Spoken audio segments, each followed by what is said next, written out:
How everybody doing this morning? Or this afternoon, my bad. Get them likes up for your boy. We finna start it off. We'll get it going with y'all, man. Let y'all know how we cracking off.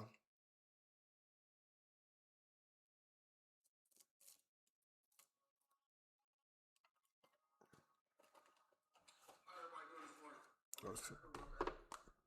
Get them likes up for your boy. That sound, I can see that sound perfect.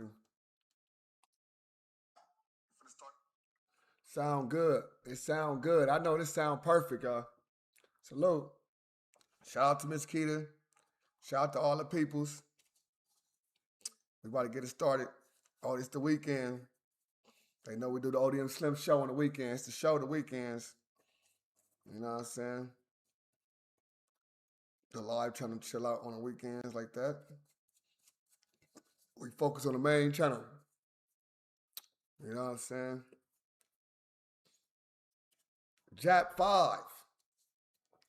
Japanese 5 sat down with VladTV, exclusive interview. Japanese 5, VladTV. Get them likes up right now, man. I know Vlad don't like this right here. But Vlad, I must do this. I pay my subscriptions. I need the Japanese 5. Jap 5, fresh out of jail. Take a picture with 600. 600 being his security. I believe 600 was there for security. And everything. Or Vlad probably tapped in with 600 for security or something like that. Straight up. Vlad had 600 had security shoot on. What y'all think though? How y'all doing though? It's well, I got 2-3 more minutes. We're gonna come in this thing because they like to flag me for everything I do. So I like to just take my time. Take my time. Pick it rhymes and make it rhymes. Love to me and brutality. Sasha. Shasha. What's going on? What's going on? What's going on? What's going on? What's going on? Yeah. Woo. Ay, ay, ay, ay, ay, ay, ay, ay, ay, ay. Woo. You know what I'm saying? It's that good sounding music. Ay, ay, ay, ay, ay, ay, ay, ay, ay, ay. Woo. Woo. Pick it rhymes. Nothing. What's going on? What's going on?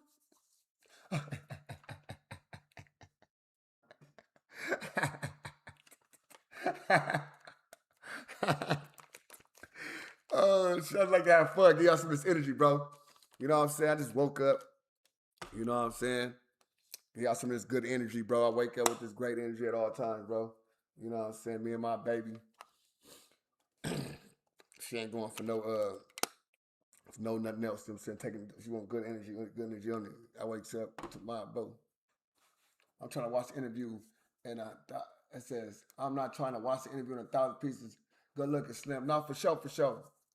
I'm saying what's going on. You know what I'm saying? What's going on? That's what I'm saying, baby. Sunshine. Look to me. Sunshine. And brutality. What's going on? What's going on? Yeah, I know y'all want to see everything in pieces and stuff, but I'm gonna be stopping and going though for sure because Vlad ain't finna smack me. But I got y'all, you know what I'm saying? Because I know people do want to see the thing and the thing. You know what I'm saying? Get the likes up immediately, y'all. Okay, get them likes up. I can try to get them likes up immediately. I'm trying to get to 100 likes, so if it's 28 people here right now, all 28 y'all, get them likes up, please. You know what I'm saying? Let me see why we're going to do this. We're going to do this one like this one.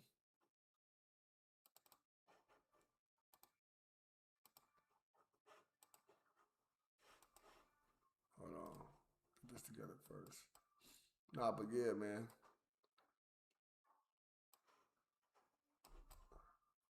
Get them likes up. Get everything up with your boy, man. I'm gonna get to y'all exclusively, man. I know people will be mad and hating and jealous. You know what I'm saying? But until Vlad say something, we stand on this path. Salute to everybody in the room. You already know. The white man did get the black. It says, why you think the white man didn't get the Japanese 5 interview first? Cause it's another white man. They both white mans. What are you talking about? Just because he's just Jewish doesn't mean he's more whiter than somebody that's Americanish. You know what I'm saying? He a white man. Vlad a white man. He got it. He Caucasian. His religion is Jewish. You know? His race is Caucasian.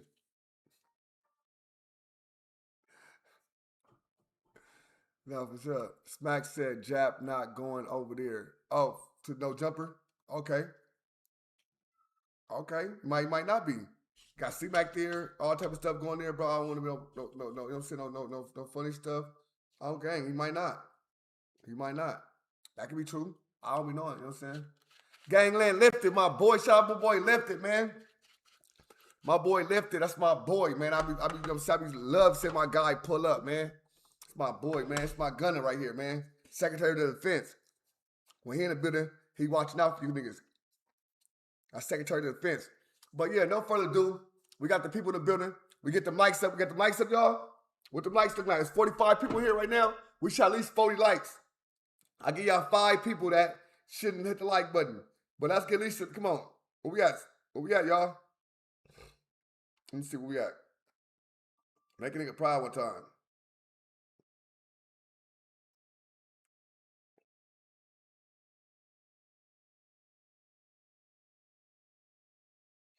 Where we at? I don't even see them. All you see the likes. Where the likes at? Let me see where we at.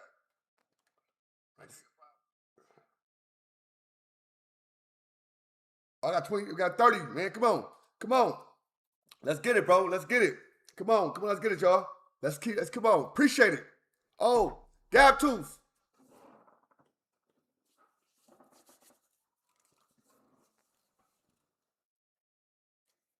No, I never got flagged because I'm whitelisted for that company. So I'm whitelisted for that company, bro, and I appreciate Vlad for that, for allowing him, because he could have been an asshole and say, nah, I want him to be this and that. But he kept it going. He said, all right, he whitelisted is good. So, you know what I'm saying? For sure. Shout out to them. Voice of the West in the building. You already know, man. Voice of the West, Northbound Media, all my peoples. I see y'all. Japanese interview. I see y'all coming out. I see y'all, man. Appreciate everybody. Super chats will be thankful. Cash apps. If y'all send the cash apps, we'll be grateful. And I'm gonna put the little thing for the gifts, man. For sure. All that is good, bro. We appreciate everything, bro. You already know. Lifty, you already know, man. Straight up. Let's get this, man. Let's go. Japanese 5, man. Let's go.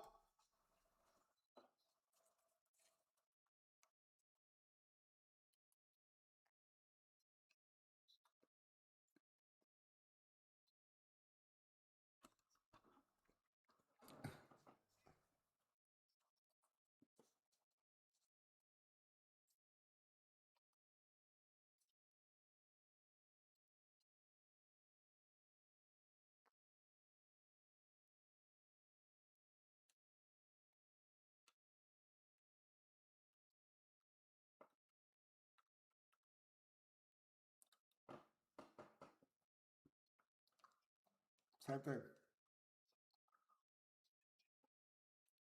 Oh, my bad. Gotcha. My bad. We rock it. Let's go again. All right, here we go. Jap 5. Welcome to VladTV. Fresh out. Man, what's the deal? Fresh out. January 31st. Yeah. Looking swole. Yeah, I see it. How many sets of 225 were you doing in there? We don't got no weights in there. Oh, there's no weights? Hell no. Oh, so it's just push-ups and... Push-ups, pull-ups, dips. Okay. I got it, man. and eating good. Eating good. All right. Looks like it worked. Yeah, it did what it's supposed to do. Well, first time here, I want to start in the very beginning. So, born and raised in South Central LA. Yeah, Now, you're named after your dad, yeah, Baby Jap yeah. Baby Jap, or Jap 3? both. Okay. So, explain the Jap name. Well, it's just like a generational thing. Like, it's like it's 5 of us, and my dad is number 3. I'm after him. My cousin number 4, and I'm number 5. So it just fell in that order. Okay, so is there a big Jap? Yeah, it go all the way. Like it's 5 of us. Okay, so his oldest brother, your uncle? No, my uncle's Lil Jap. Okay, so who is Jap 1? Nah, he passed away. Oh, That's our Okay, oldest okay. homie though. Like he the Oh. oldest one in our generation. I thought it was Okay. So are you related to him big or no? brother something. Yeah, we all family. Aha. Yeah, cousins, something like that. Okay. Yeah. And you guys are all members of the 107 Hoover Criminals. Yeah. Okay, so let's talk about the background because it's a very interesting background. So you guys originated in the late 1960s? Yep. Okay, how did it start? Shit, I really don't know too much about the history too far back. Like, that's out of my time. So I just know about like from when I started. Okay, because from what I understand, the original name was the 107 Hoover Groovers. Yeah, that's what I heard too. Okay. And then around 72, 73, the 107 Hoovers joined the Crip Alliance and became the 107 Hoover Crips. You know more about it than me. Okay. But then in 1979, Now that's not cool. Now that's not cool, somebody that's, you know what I'm saying, pale-faced man know about something that you've been banging and you know what I'm saying, throwing up and representing more than you know. Now that's not cool, brother. Remember that. We supposed to know this shit by the, you know what I'm saying? Come on. You know what I'm saying? We gotta know how this shit go, bro. That's on everything. Like, it shouldn't be a way a white man should say, hey, what's y'all shit? You know what I'm saying? I'm just saying. a war broke out internally because of the death of Raymond Washington. And there was a conflict between the Rolling 60s and the A-Trays. And the 107s aligned with the gangster side and became the 107 Hoover Gangster Crips. Nah, we was never no gangster Crips. So that's not right. Nah, not gangster Crips. Just 107 Hoover Crips. Okay. But there has been kind of a tension between like the Rolling 60s and your clique. Yeah, that's same thing, generational stuff. Okay. So you were basically born into it. Yeah, most definitely. So growing up as a kid, when did you realize what was going on around you? I really didn't realize it until I started to get older. Like it was just normal to me. Like, being born into something, it's like, it's so normalized, like violence and just understanding like the stuff that's going on in the community when you grow up into it. It's so normalized that you really don't understand like what's really going on until you get put in a position where you actually wake up. And it wasn't like until I was like in juvenile hall. Listen, bro. Listen. I know homies that been from my hood for a long time, bro, don't know the history of the hood. An older homie yesterday came in here and was speaking about the hood, about the Senegans and how we was Senegans and how we broke down from Senegans and big time hustlers. I knew all that. A lot of my homies don't know that shit, bro. There's no 5-7 neighborhood crip, 5-5 neighborhood crip. They don't know about no fucking 5-6 Senegans, big time hustlers, 5-5 big time hustlers, 5-4 big time hustlers, Backstreet, Front Street, 5-7, Backstreet, 5-7, Front Street. Niggas don't know that. Niggas ain't know that, you know what I'm saying? So to say that he automatically knows something is, come on, bro, that's not 100% true. Let's keep it real. Let's keep it real, bro. Now, a lot of niggas in Hoover history, you know what I'm saying? In Hoover history, I'm saying, like, even in Hoover history, bro, a lot of shit is different. A lot of niggas say one thing, and then years later, like my nigga Joe, Hoover Joe, I'll be listening to Joe when he speak. You know what I'm saying? Hoover Joe know a lot. a lot of things I didn't know that 7-folds. A lot of people say the first ones was the 107s and the 9 deuces and stuff. When Hoover Joe said nigga 7-folds. And then a lot of Hoovers backed that up in 7-folds. I'm like, yeah, you know what, cuz? I'm not from Hoover though, but he got a little more understanding that he was there. You know what I'm saying? He was part of that generation. So I'll be watching these niggas, you know what I'm saying? Then a lot of times he younger than me, bro, and I understand that, bro. He probably don't understand it all the way through. He probably knows some of it though. Not saying he's dumb. Not saying he's dumb as hell. Now Vlad is reading that from Google and from his story. So he didn't study that. Now it's so easy. You can just Google it. So it's at the tip of his hands. Us growing up, we had to know this shit. We had to have knowledge, bro. On the dead homies, we had to have knowledge of this shit. We supposed to know this shit. Like it was a part of our structure, our scripture. Nowadays, it's not. You know what I'm saying? So nigga can get on YouTube and get on another different app and bam and can say that wop and get right to it because it's all documented on the hood. Go ahead. Well, I realized like I was really a gangbanger. Okay. Like I just used to run around with my homies and stuff. We used to be doing stuff, just running around. Then I just got older. When I ended up hitting juvenile hall, when I start fighting enemies, I'm like, damn, they really want me. Like, you know, once I started running into them and they wanted to fight me, I'm like, damn, I'm really from over there. Well, as a kid, you were going back and forth between your mom's house and your dad's house. Yeah. Right? But then your dad ended up getting locked up. Yeah. Like, what age were you? Shit, he been in and out my whole life. Okay. So. Like, how old were you when you remember your dad going to jail? Like 5. That young. Did you know what he was going to jail for? Nah. No idea. Yeah. So your mom was kind of shielding you from that? Yeah, she was keeping us protected from that as much as she could.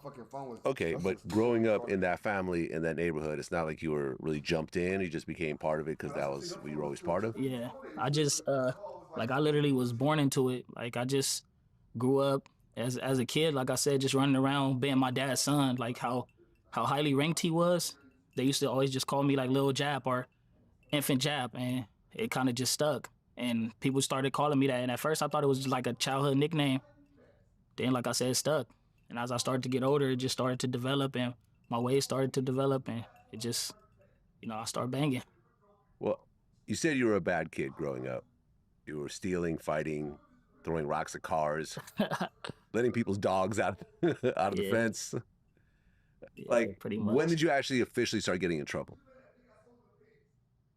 Shit, since I was a baby. Since you were a baby? Yeah, since I was a baby. Okay. When did you first get arrested? I was 11. For what? For stabbing up some kids at school with a screwdriver. Okay, so what exactly happened? Shit, it was just constant, like, going back and forth, like, arguing, and it just led to one thing or another. They jumped me, they caught me slipping one time, they jumped me, and I just came back the next day with a screwdriver, and I was on that. Okay, so you came back with a screwdriver at school? Yeah, I brought to school. And I used to ride my mini bike to school, so I used to keep a screwdriver under my mini bike seat. Okay, so you grabbed the screwdriver, and what happens next? Shit, I went to work. I seen the dudes that jumped me, and I told them I want to fight again. They came to the corner, and I went to work.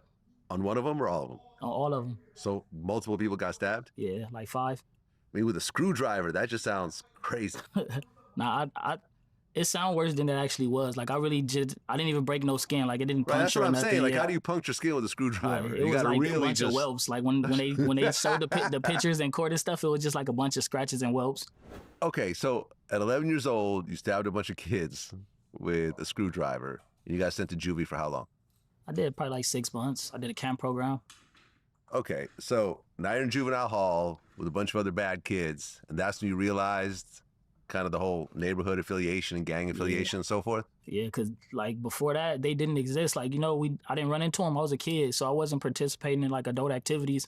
So like my only knowing of like Hoover was like my homies. And then it's like when you did hear like the stories about like the other side, like neighborhoods and stuff and all our enemies, like it was like our homies down talking them. Like it was like, oh, they not like that or they boo-boo and all this shit. Then when I went to the halls and seen that they was turned up like us, I'm like, damn, they like, y'all lie. Like, they tripping too. Like, they hate us as much as we hate them. Okay, but you're...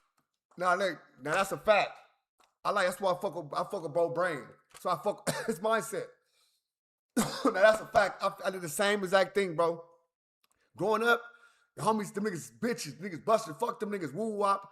They did it, whoever they did it to. That's on mama. Whoever you had a fight with, whoever you beat up, same way you hear 4 extras and all these people had these conversations, right? And it's the same conversations in the hood. Dead homies, same as that conversations in the hood, bro. But the difference is this though. The conversations in the hood, it's like, you don't hear no what I'm saying? Like, it's like, do you run into these niggas? And it's like, nigga, what the fuck? You said that Whoop is a bitch, but nigga, that nigga, little homie, is a rider, nigga. That nigga bust my motherfucking head open. Dead homies. Oh, you think you said the ops is weak? The ops is not weak, nigga. The ops is out here tearing shit up. Dead homies. That's when you find out, nigga, the ops ain't no busters. I'm here squabbling these niggas on the set. You run into the tiny ants and the G-Rocks and on the dead homies. You hear the nigga, you know what I'm saying? Dead homies, the Yellowstones is in, nigga, on crib. You start running to the real niggas. Nigga, the hood. Honchos and Hoover, Groove Max and, you know what I'm saying? You run into these real gang members that may not be in the 50s. That's from the 90s and from the 70s. You know what I'm saying? Get Down and Set Trip and all them. And it's like, oh, what's up, nigga? I'm hood. Like, all these niggas is gangsters. The nigga wasn't scared of me. I told him, fuck his hood. He jumped up and started squabbling. Nigga, what? Nigga, G-Rock and them from A-Trade, nigga from G-Metals and shit. Like, damn. And they got hitters. They niggas got hitters too, cuz. What the fuck? Oh, listen. Everybody got them, bro. That's why everything is, every time they say a hood, bro, and niggas say that hood weak, that hood extinct, that hood this, it ain't no such thing of an extinct hood. And in LA, it's right now, I don't give a fuck if it's 12 of them niggas. It's about 3 of them niggas over there right now that's body and shit. That niggas do not fuck with. That niggas don't try to go get. The niggas don't try to go fuck with. If they can extinct these last 3 niggas, it'll be over with. The war be no more. They'll leave them 3 niggas alone because guess what? Them 3 niggas is deadly. That's a fact. I don't give a fuck what niggas say about any small gang over there, tiny gangs, big gangs. Nigga, the reason that big gang just smashed that little gang right there, cuz they got some niggas over there that's holding it down, cuz. And if we shake the room up a little bit, we might fuck around and lose a couple of homies, cuz. On the hood. Straight up.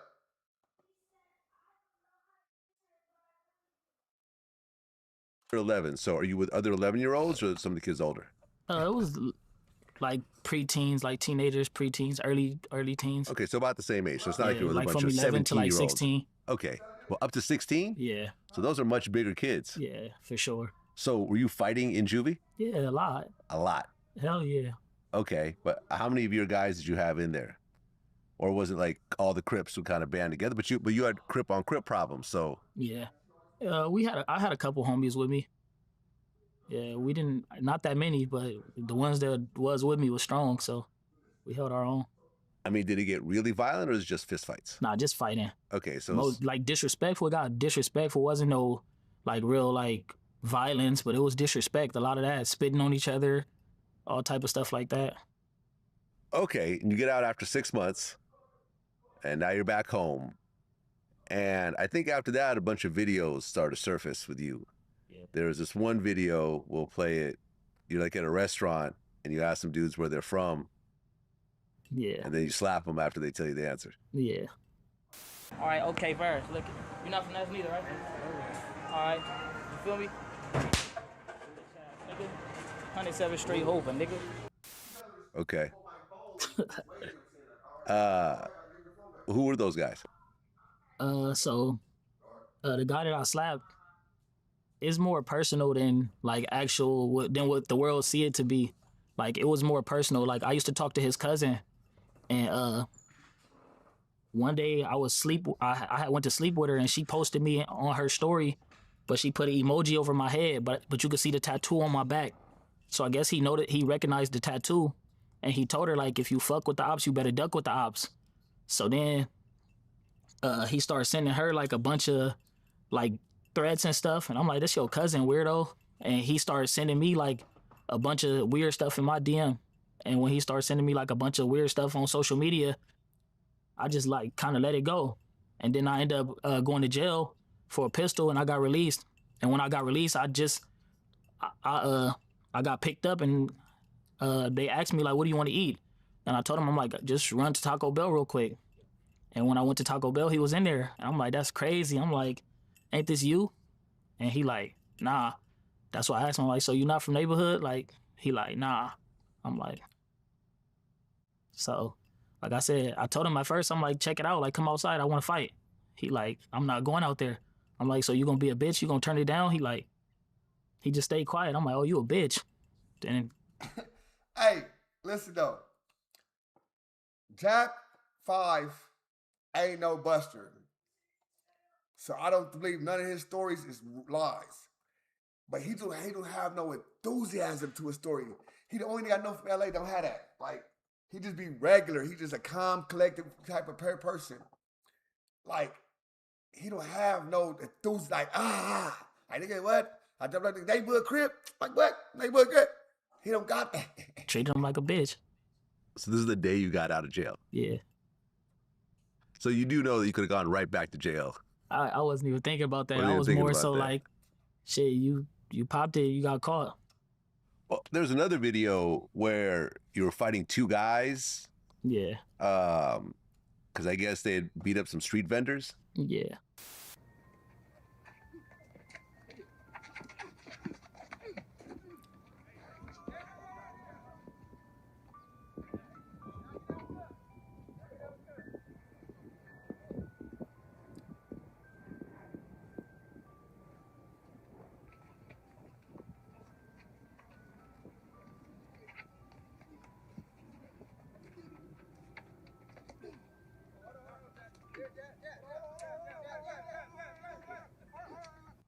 So what happened with that? Same thing, like just I was out with my daughter one day, and it was a little bit after that video had surfaced. Like I was out with my daughter one day, and we was at like a little lake, and I didn't have no signal on my phone or nothing. I had no signal, so we chilling, spending time together, and I ended up leaving. And when I was leaving, as I was on my way home, my phone started like blowing up like crazy. And I looked on my Instagram, and I probably had like 70,000 followers. But when I left, I only had like 2,000. Huh. So I was like, what the fuck? So I was looking through all the shit, and I seen like a bunch of like threats and stuff. I was like, what the fuck is this? Like I didn't know what it was. I was just kept scrolling and scrolling and scrolling. And I ended up looking at my story, and my story had like probably like 200,000 views on it. I was like mind blown, like what the fuck is this? So I thought it was fake at first. I'm thinking I'm glitching and shit. So long story short, I guess because my homies seen me slap the boy in Taco Bell, they slapped the street vendor and tagged me in it, like basically showing me like I guess they like, oh, we slapped somebody too.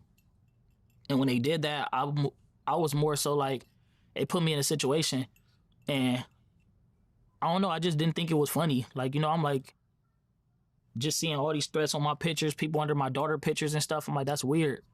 So I ended up calling in to my homies like, hey, bro, like I wasn't there. I didn't have nothing to do with this shit. They got people posting my address, my car online. Like they got people on that. I'm like, these Mexicans are tripping. Like that's not cool. They got me in a situation. Like y'all need to handle that.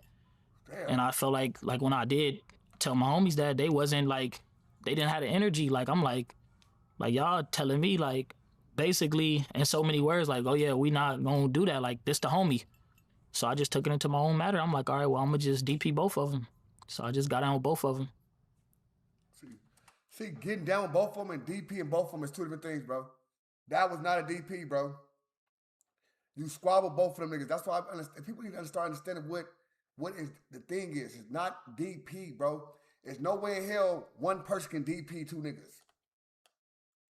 There's no way in hell. You know what I'm saying?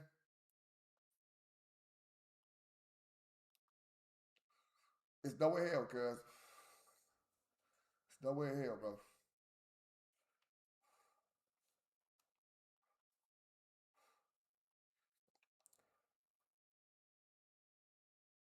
It's no way in hell. It's no way in hell one person can DP two niggas, bro. That's not how it goes.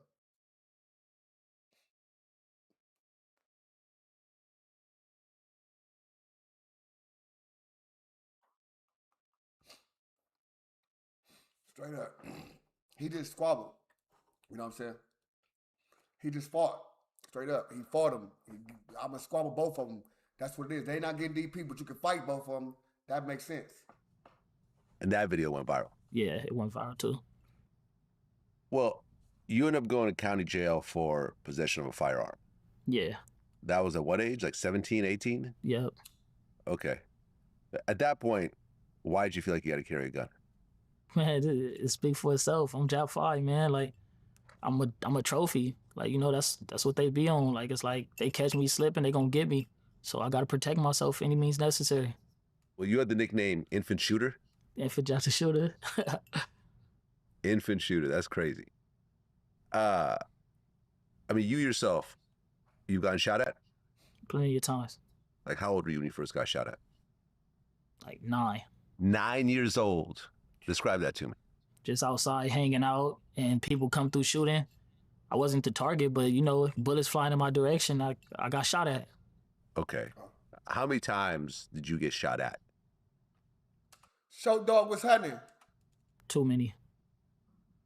Like 10, way more than that. 20? Probably about like in the high 20s. In the high 20s. You ever get hit? Yeah. Okay, describe that situation. Shit, just walking up on a car. You walked up on a car. Yeah, walked up on a car that called me. Oh, they called you over. Yeah, they said Jap. I walked up on the car. They started shooting. Okay. I got grazed on my leg. Grazed your leg, that's it. Yeah. How many shots was it? They shot like probably like 6 times. And all they did was graze your leg. Yeah. Did you see who it was? Nah. Okay. Are you just saying that? Because Yeah, nah. I didn't see who it was. you didn't see who it was. Nah. Okay. Did you see who it was? Yes, it was Lil Rah-Rah from Pittsburgh. Lil Rah-Rah from Pittsburgh Street did it. Shut your ass up, Vlad. Vladimir Putin. Vladimir, what's up with these Vlads? They doing too much. Vlad, stop it. Shut your big pie face self up, Vlad. Vladimir Putin. Okay. How'd you feel after that? I was enraged. Felt But you were angry. just grazed, so it's not like it was a serious injury, but Yeah, still. but you know, a possibility, like, you know, could have ended my life. Anytime stuff like that go on, it could be the end. And how old were you when that happened? Like 15. What type of car was it? What type of gun was it? What was his last name? Do he still gangbang today? Is he a black man? Is he a white man? Does he love purple chucks, red chucks, green chucks, orange chucks, gray chucks? Have you ever been shot at by your own homies? Did your homies get mad at you? Was it the Mexicans? Was what? Let me know. Fuck you. Oh, so you were still a kid. Yeah, Okay. Were you already carrying a gun at that point? for sure. Okay. For sure. But then you end up getting caught by the police Yeah. with the gun. And that was the first time you got caught with a gun? Nah. How many times did you get caught up to that? After that, or No, before that? probably like 4. 4 times. Yeah. So as a teenager, you're getting caught with a gun over and over and over again. Is he still And living? are you getting sent to What school juvie he every went to? time? Yeah. What school you went to? What time was it? What time you bought the water? You bought the water 11 o'clock. Oh, you said 11 o'clock, but it was 10:30. The shots went off. So who was lying? What was lying? What color was it? Sent to juvenile hall. Being there fighting the case. Sometimes they DA rejected, they dropped the case. Sometimes they send me to camp. Okay, now, are you still talking to your dad during this time? Yeah, hell yeah. Me and my Okay. pops had a strong bond. Right, but he's going in and out of jail also. Yeah, is we what was I'm saying. talking when we was in jail. Like when I was in jail, he was in jail. We was writing each other. But you're in different jails. Yeah. Was your dad trying to say, like, listen, like, don't follow my footsteps, or was he telling you to turn up? Turn up. I feel like more so like he was lost. Like he didn't understand like that it wasn't right to do that. So he didn't have no clear understanding. So he kind of just was going with the flow. Like my pops was like my homie. Like, you know, like we had a different type of bond. Like he didn't, like he called me bro. Like he don't call me son or nothing. Huh. He called me bro.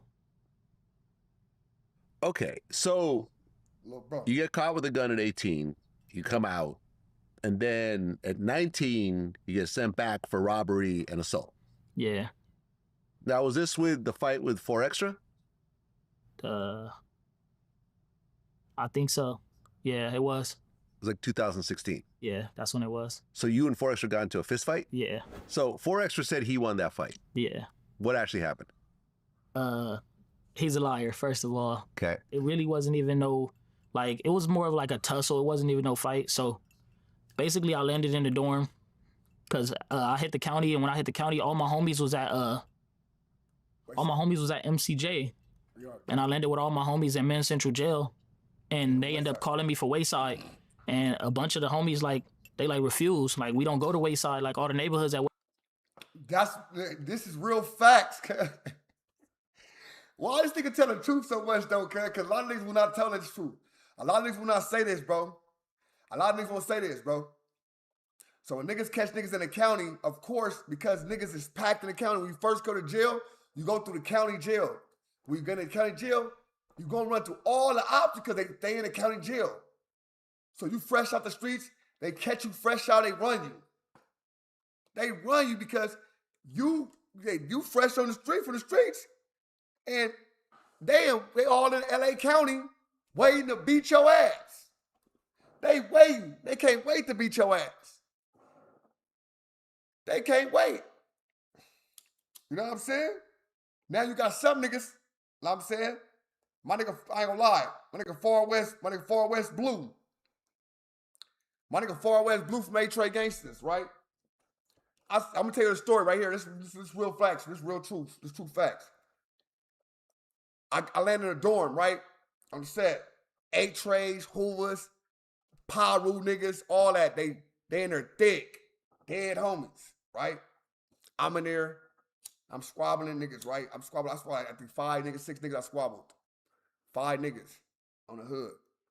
You know what I'm saying? Like 3 one day, the next day I was scoring 2 niggas, right? 2 niggas, right? So they lining me up every day type shit, right? So they call me for Wayside movement. They call a lot of Wayside niggas. They call Far West Blue. I think Lil Far West Blue from A-Tray Gangsters. Far West, right? Him. They call Baby Bomb from Westside Paru. They call 2 niggas from Hoover. 2 Hoover niggas, right? 2 Hoover niggas. And like 3 Bloods. The Blood niggas off the back, they stopped. Boom. They ain't do nothing on Crip. We ain't going. Straight up. So I'm like, what the fuck, nigga? Like, them niggas can refuse Wayside, nigga. He go outside, he tell the police, like, man, like, scratch me off the list. This and that, whoop, whoop. He get the names for the Bloods. They scratch the Bloods off the list. I nigga scratch 3 names off the list. So he like scratched me and my homies off the list. These 2 right here. So 1 Blood went. That was Baby Bomb. It was 4 Bloods. Baby Bomb was the 1 Blood, right? So we going downstairs. Everybody spooked, cuz. But except my nigga Far West Blue ain't even spooked, though. He ain't spooked. But everybody spooked. All the other niggas in the tank, they talking, chopping it up. The Hoover niggas chopping it up. They talking this, that. I'm nigga, dead homies. I just squabbled niggas already. So I'm ready to speak up for the squabble, whatever, nigga. I know I'm going to do what I'm going to do, right? So in the hood, that nigga say, boom, dead homie. Mind you, when they try to run me, right, I get 3 phases the first day. They try to get 4 phases. Nigga Far West Blue, like, hold on.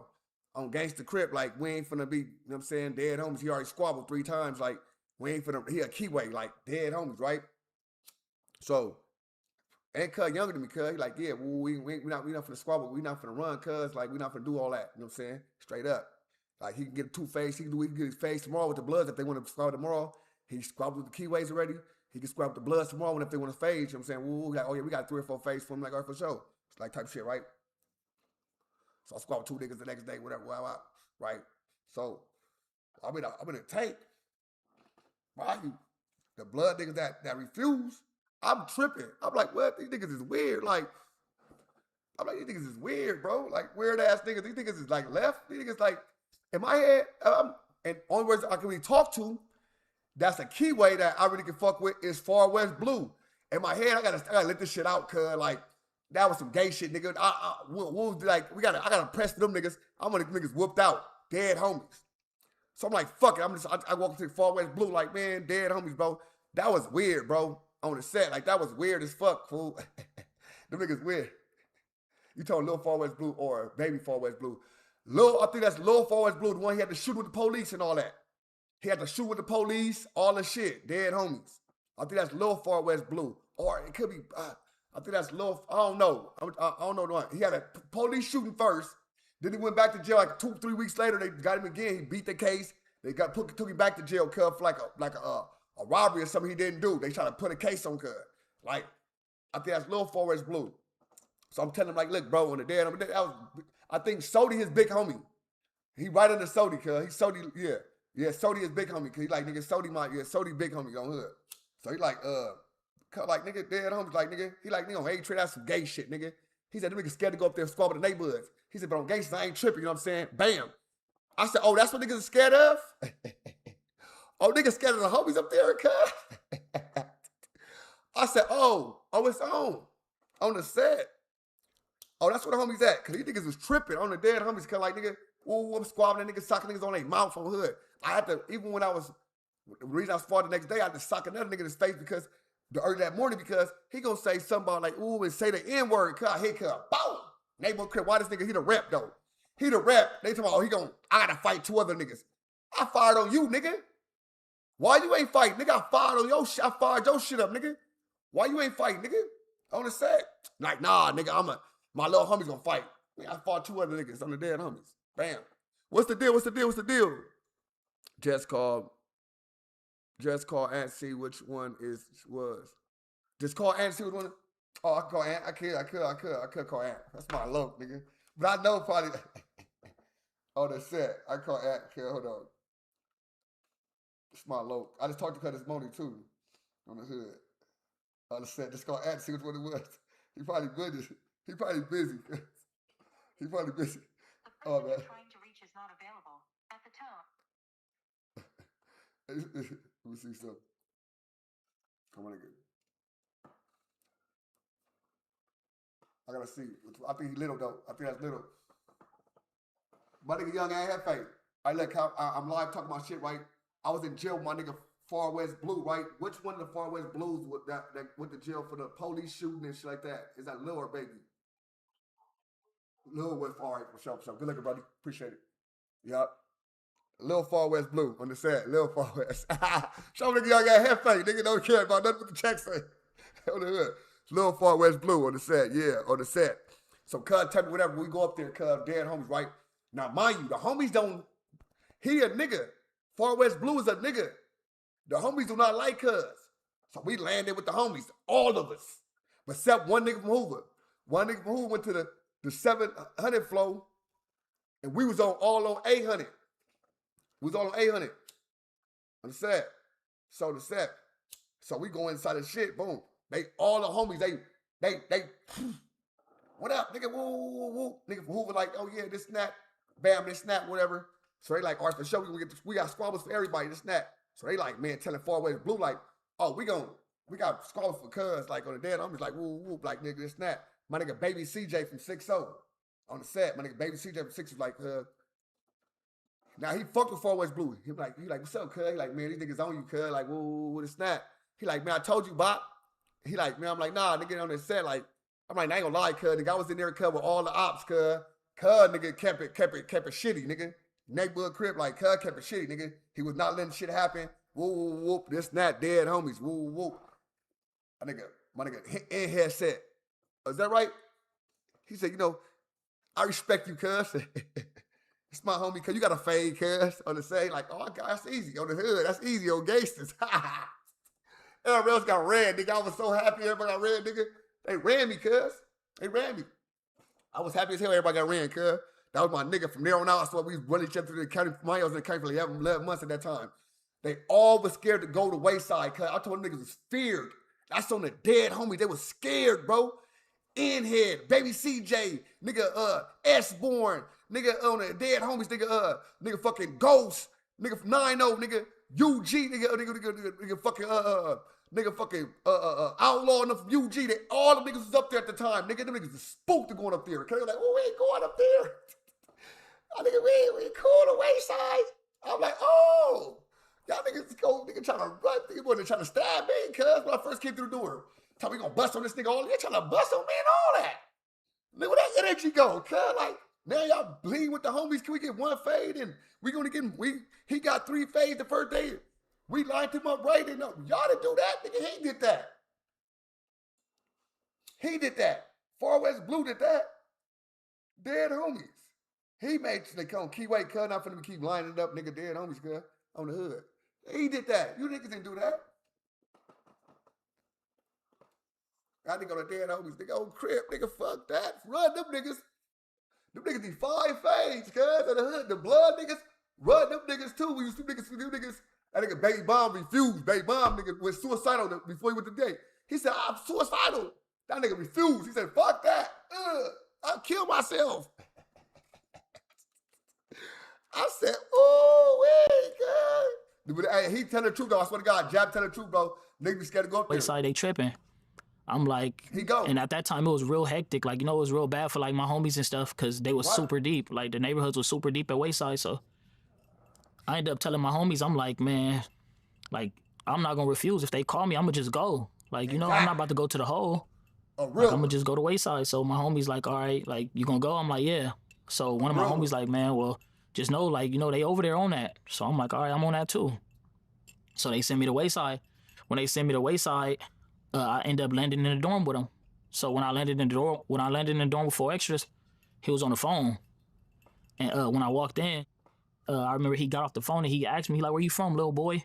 Like, at the time, I was probably, like, 19 years old, like 126 pounds. So he like, where you from, little boy? I'm from Westside Hoover. He like, stop playing. Like, I'm like, nah, nigga, I'm from Hoover. He like, you from Hoover? I'm like, yeah. He like, oh, yeah, cuz, you know who I am? I'm like, nah. He like, I'm 4 extras, 40 crib. I'm like, yep, I'm Infant Jap the shooter, Westside Hoover. He like, oh, yeah, you got fades. So I'm like, all right, bet. But then he told me, he like, you too small for me. I'm not going to get down with you, but you going to get down with my homies. So I'm like, all right, bet. So he gave me 2 fades. He like, you going to get down with the homie Baby Cisco, and you going to get down with the homie Stone from 5'7". So we at lunchtime, we went up the stairs. We lined up the fades, and I ended up doing my shit. Like, I ended up performing on both of them. I got the best of both of his homies that he put on me. So he was hot. Like, I seen it in his face. He was mad as fuck. He was pacing back and forth. He was balling up his fist. He was, like, gasping. So I already knew, like, it was bad. Like I said, and then on top of that, I just ran 2 fades. So I'm like, all right, fuck it. So he come over there. He started taking off his shirt. Once he started taking off his shirt, I'm like, damn, I already know, like, you know, it's bad. So he like, on 40 crib, that's out. Like, I need that. So I'm like, damn. I'm like, let me catch my breath, cuz. He like, that's out on 40s. I'm like, let me catch my breath. He like, that's out. I'm like, man, let me catch my breath. He tried to bomb on me. So when he started bombing on me, we start like wrestling. So while we wrestling and shit, I'm trying not to let him hit me. Cause like I said, I just ran 2 fades back to back. So I'm like, I'm not trying to let him hit me. Cause at the time he was a big dude. Like, you know, he was like 26 years old. He probably was a little bigger than what I am now. But on top of that, like I said, I'm 5'7". He like 6'2", 6'3". Like I said, he a big boy. So I'm trying to like basically like run from him. I'm trying to get from up under him. So he trying to slam me. He trying to do the most. So basically he ended up like overpowering me. He threw his body at me, overpowered me. I fell. Like I said, I bounced up. The police start flashing us like, hey, stop fucking horse playing, whatever. He like, we just playing. They like, the police like, stop horse playing or y'all gonna both go to the hole. So when they say that, he go his way. He have like super theatricals, run upstairs, 40 crib, da, da, da. I go my way. So that was the end of it. But then like the part that threw me off about everything is that after we got out, after the whole little shit, he came over there. He like, I respect you. Like, your homies don't come in here. Like, nigga, you the only Hoover nigga that came in here, that ran your phase, that did this, that did that. Like, he like, I respect you. So we ate together after that. We worked out together after that. Like, we done went to court a few times, tripped in the tanks together. I done ran fades, watched him run fades with other little people that he beef with. Like, it was smooth. Like, you know, we was cool. So it's like 10 years later, I'm in prison and I hear that you did this interview talking about how you fucked me over. Like, man, stop popping it. Like, you're lying. No, so I don't know if he said he fucked you on, cause it was so long ago, right? But he said he squabbled you. He did say he squabbled you, bro.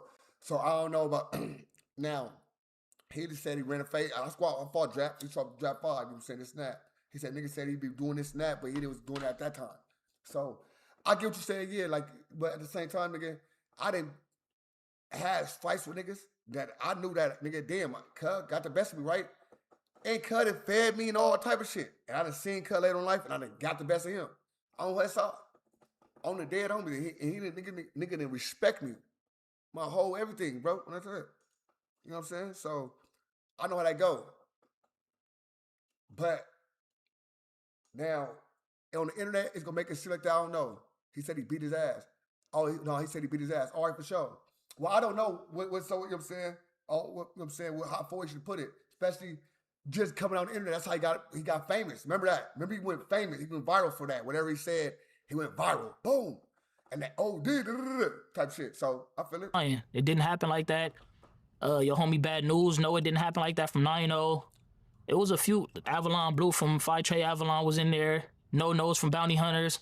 It was a bunch of people in there like that know that it didn't happen the way that he said. So it's like he out here faking the image like he just super tripping. It's like not at all. What'd you think about him blowing off his fingers on the 4th of July last year? Jab. Shit. That's why he was saying he needed to see Jab now. Oh, he said he slammed him. Oh, he slammed him. Yeah, he did say, all right. I don't remember that shit. Shit was happening. That's like a year and a half ago, right? 2 years ago, right? Yeah, no, for sure. You know what I'm saying? So I don't remember everything he said. He socked over the table, kept it real stuff. Oh, socked him over the table is crazy. I socked him over the table. Sheesh. I socked her over the table is crazy work. That was the craziest shit I'd ever heard of. I feel like honestly, when I heard about that, I mean, number one, why even have an M1000 in your hand like that? Yeah, I don't know. That dude got an explosive personality, man. Like I don't know. Like he's stupid as fuck. That dude got a burst of personality, man. I feel like when it come down to it, sometimes God got a crazy way of humbling people. Like you 40 years old playing with fireworks and shit. Like sometimes shit like that gonna happen. Like you know, like you're grown as fuck. You got a baby. You out there playing with fireworks. Super ignorant. Like get a life. Like you. He did all that after he had his baby. It was on his way though. The baby was on the way. I believe. I believe the baby was on the way, or because he had a baby like probably a couple of months after that. I believe. I want to say 6-7 months after that. So I don't know if the baby was. They just found out or something like that. But yeah. Out there playing with fireworks at 40 years old. Like you damn near 40. Like that's out. Well, I heard that his friend actually got it way worse. Like he blew off his fingers, but his friend, I think, got part of his face blown off. Yeah, I don't know nothing about that. I know that when I was in jail, everybody was sending me like his hand and shit and like laughing about it. And I was like, that's serious. Like, you know, I don't wish that on nobody. Yeah. Like all bullshit aside, like I said, he was cool. Yeah, man. I mean, I really, like when that happened, I thought like he had no idea that he woke up that morning with the last day with all 5 fingers. You know what I'm saying? Like, you don't think about shit like that. Like, after today, I'm not going to have a full hand anymore. But it's like what they say, you play with fire, you get burned. Yeah. Like, literally, like, you out there playing with fireworks. Like I said, that's, I don't know, like, you know, I try to keep my opinion to myself, but we grown. Like, I'm not even his age. I'm 28. I'll leave that shit to the YNs. I'm not about to be out there running the streets playing with fireworks. Like, nigga. Well, when you got into the fight with 4 Extra, you were there for robbery and assault? I had a few different charges, but I ended up getting convicted of the robbery and assault. Okay, what was the robbery about? I don't remember. Okay, but were you doing robberies during that time? Nah. Okay. It was like some bullshit. They just, I don't know. I feel like they had it out for me. Like, so you stacked a bunch of different charges and just did you plead out or you were found guilty? Nah, I pled out. Because Okay. they was trying to bang me. Every time I go to jail, they try to give me like 100 or better years. So I'm like, I'm not about to play with these people. Okay, so that right there, how long was that bid when you pled out? I did like 4 years.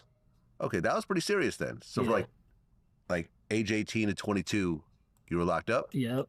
Okay. Now, was that the first time you were actually in adult prison? Yeah, that was the first time. State prison? Yeah. Okay, so what's different about state prison than all the juvie bids that you were doing? I feel like in juvenile hall, like we're still wild. Like, you know, you still turned up wild. I feel like when you get to prison, it's more like structure. Like you start to really understand like what's really going on and that everything that, you know, we've been fed is like false belief. Like, you know, it's like, I don't know, it's crazy. Like when you learn to like pay attention to like the detail of everything, it's like, man, at the end of the day, when I was in What the fuck FOM means? Jap up. He said he did say he beat Jap up. OFM. I remember that. The fuck is OFM?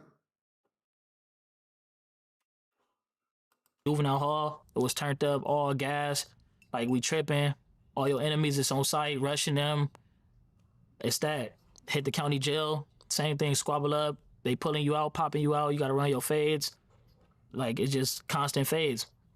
But then when you get to prison, they like too black, too strong. And it's like a throw off. Like, what the fuck? Like, man, I'm out here taking penitentiary chances, like about to get life in jail for my enemies. And then once I get to prison, y'all talk about it's against other colors now. Like it's us against them. And we're too black, too strong.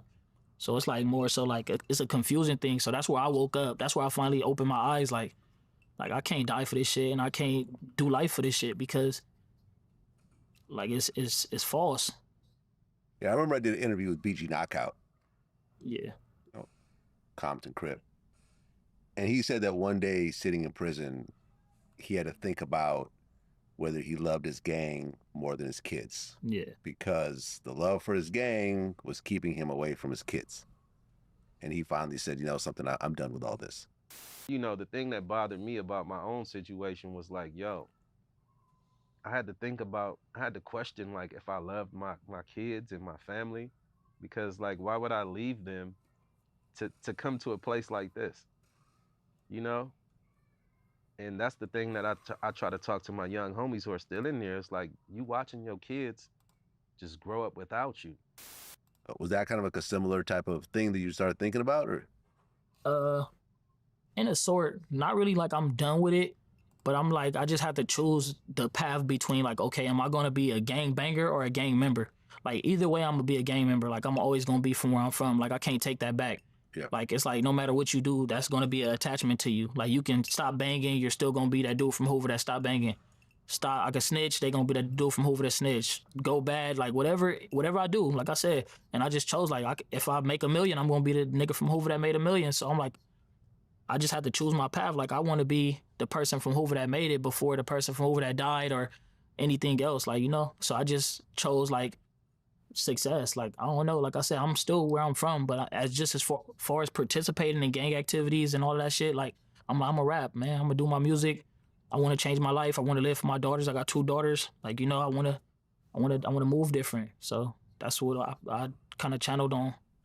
Well, what do you think was the worst thing that you experienced or saw during those 4 years when you first got to state prison?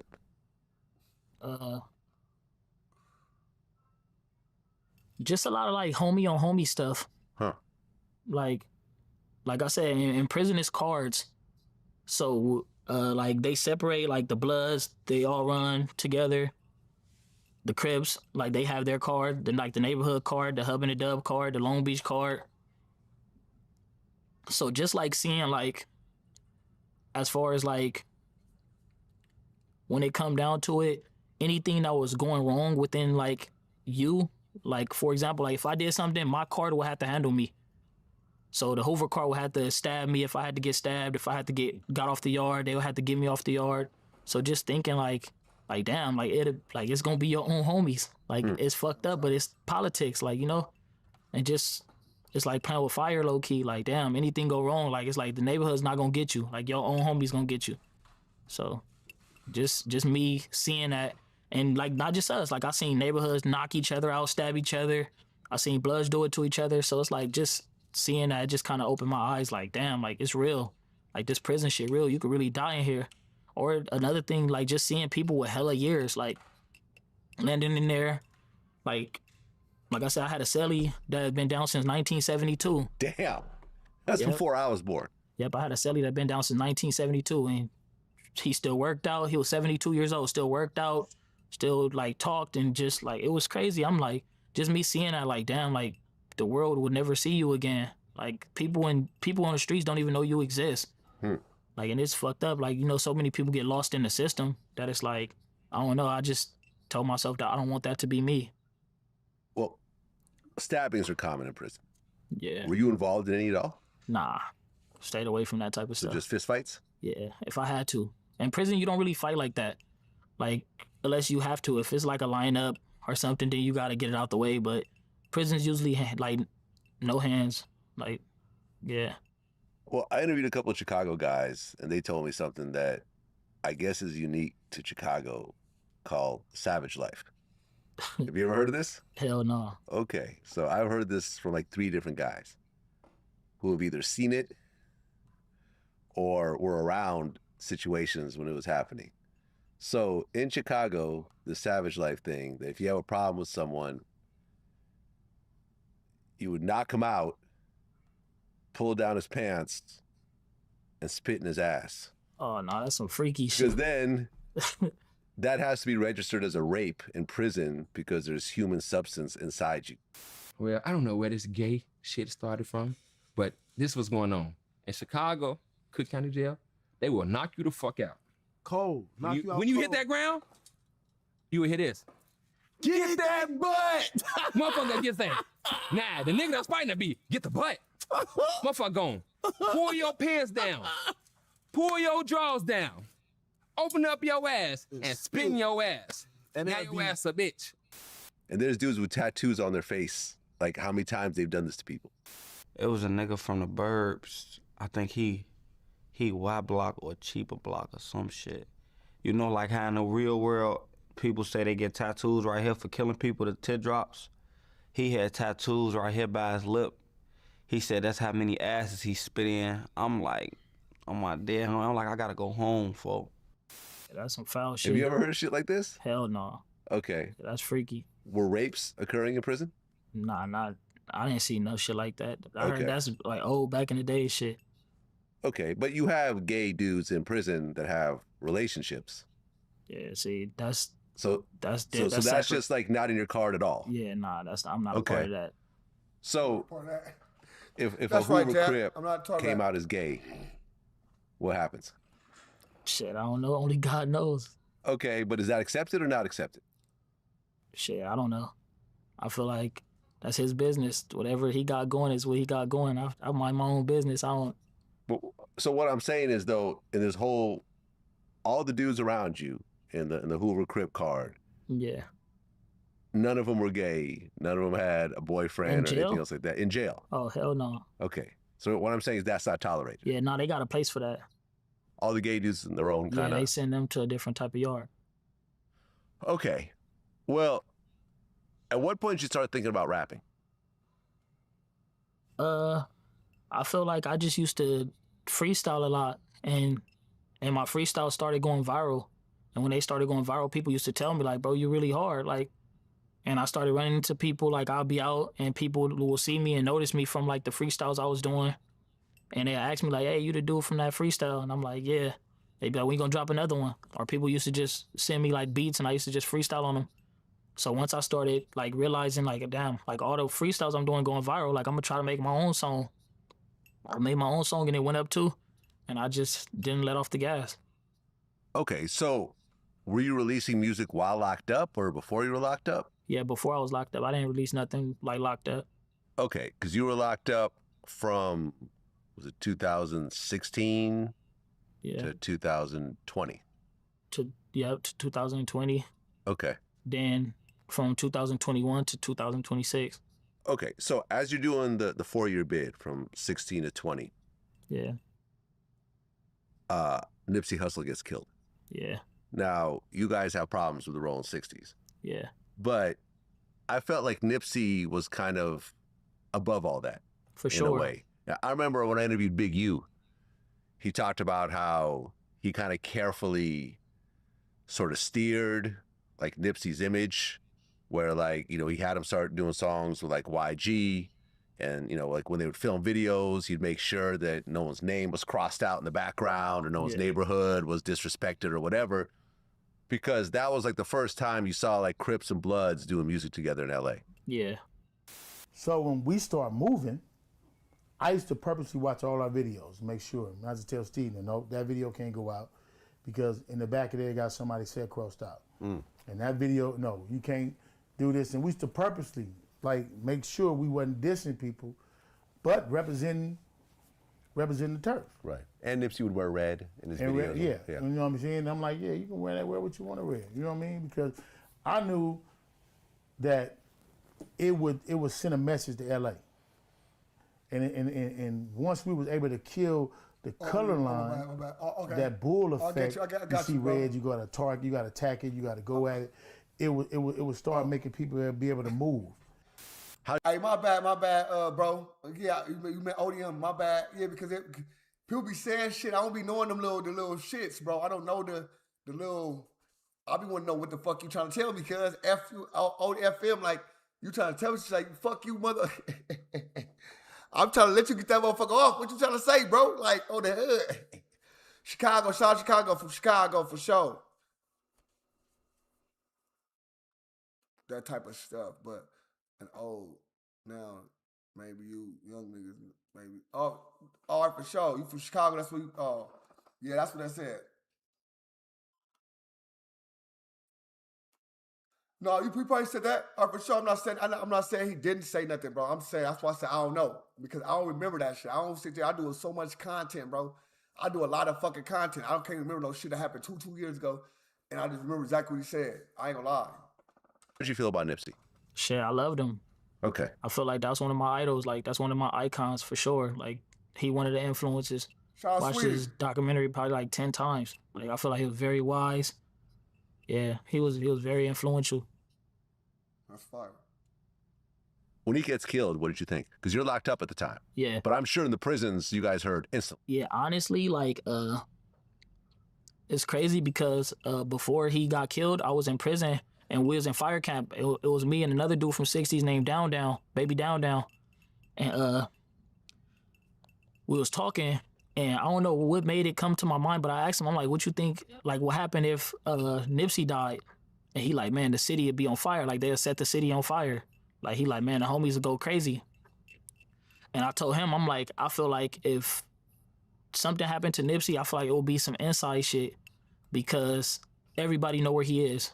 Like, but he don't have the type of, like, I feel like he didn't have the type of personality or following that make people want to get him. I feel like he definitely was like somebody who we needed around. Like, you know, like even like just being young, like I remember when I used to be afraid to say I liked Nipsey. Like when I used to be with the homies, I was like, man, turn that shit off. You don't want to hear this. And then once I used to get by myself, I used to watch his videos and I used to like admire him. Like, damn, like he really dope. Hey, listen, bro. And I just was afraid of what. Hey, this is crazy because a lot of niggas would love to say this. A lot of niggas would love to say this. Munchie B would love to be like, man, you know what? I really fucked with Nip. I really fucked with Draco. You know what I'm saying? Draco the Ruler.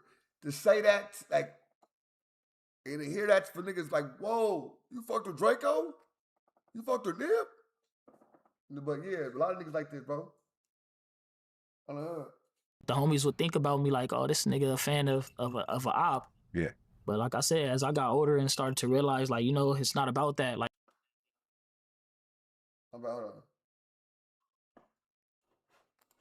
this was a wise man that was really giving a lot of education out there, and you know, health is wealth. And so I feel like he did a lot for the community.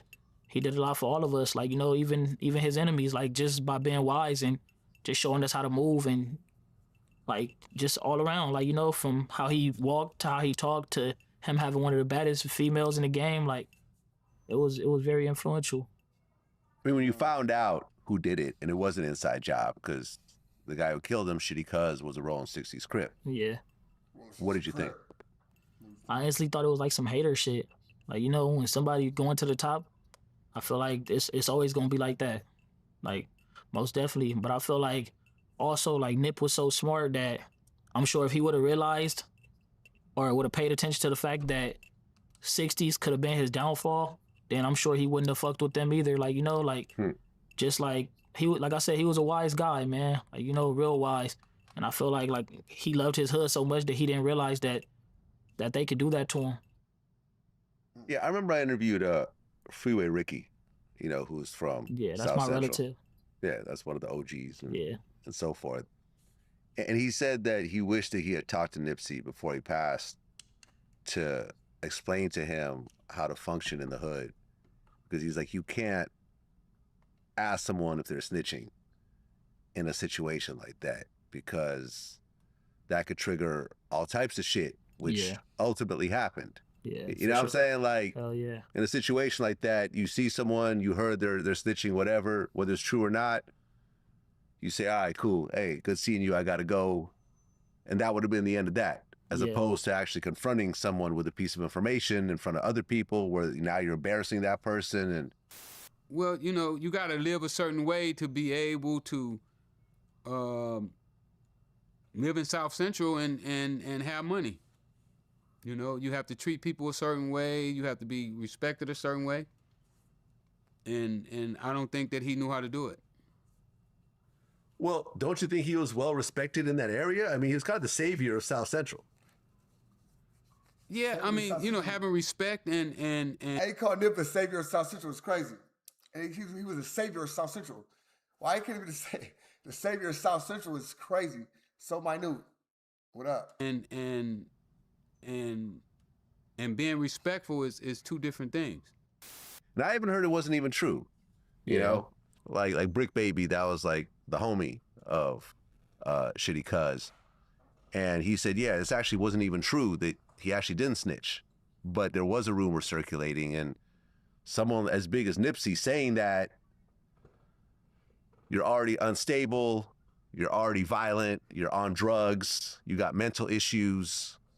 It's just a bad situation that, you know, let's just say that Nipsey, instead of hanging out in South Central, was hanging out at the Marathon Burger in, you know, where's Marathon Burger? Like in Hollywood? Melrose. Melrose, that's what I'm saying. Yeah. Like, it's a whole different area, different types of people. He probably would have been fine, Yeah, but being where he was, just a bad set of events.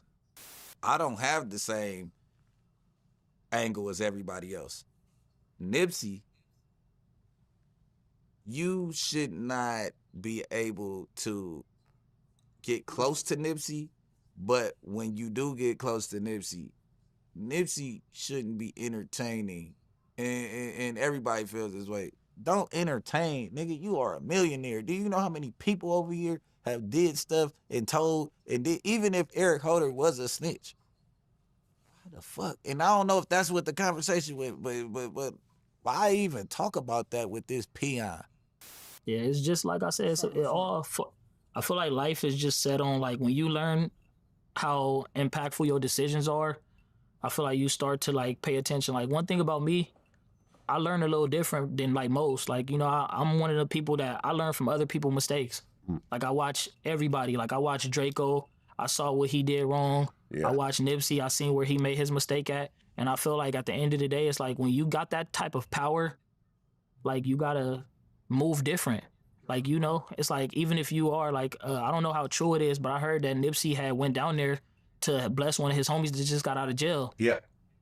It's like, you're a millionaire. Like, you could have cashed out them 10,000.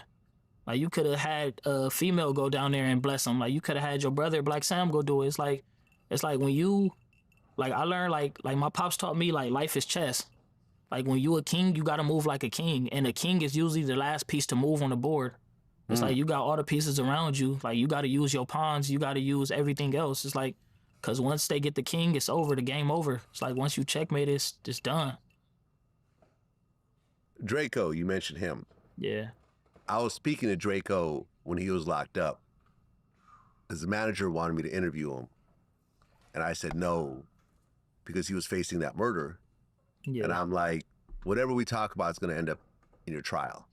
So as soon as you get out, I got you. But I just don't want to do anything to hurt your situation. Yeah. He beat his case. He came out. We did the interview right away. Your manager, TK, actually wanted me to do the interview maybe about a year ago while you were still locked up. Yeah.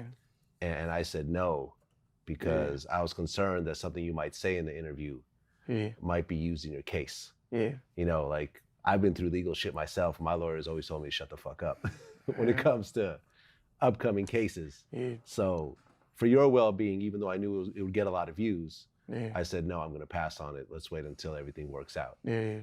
And here we are. Right It here. worked out. Welcome home. Okay. But then Draco started kind of getting bold. He started dropping songs like Ingle Weird.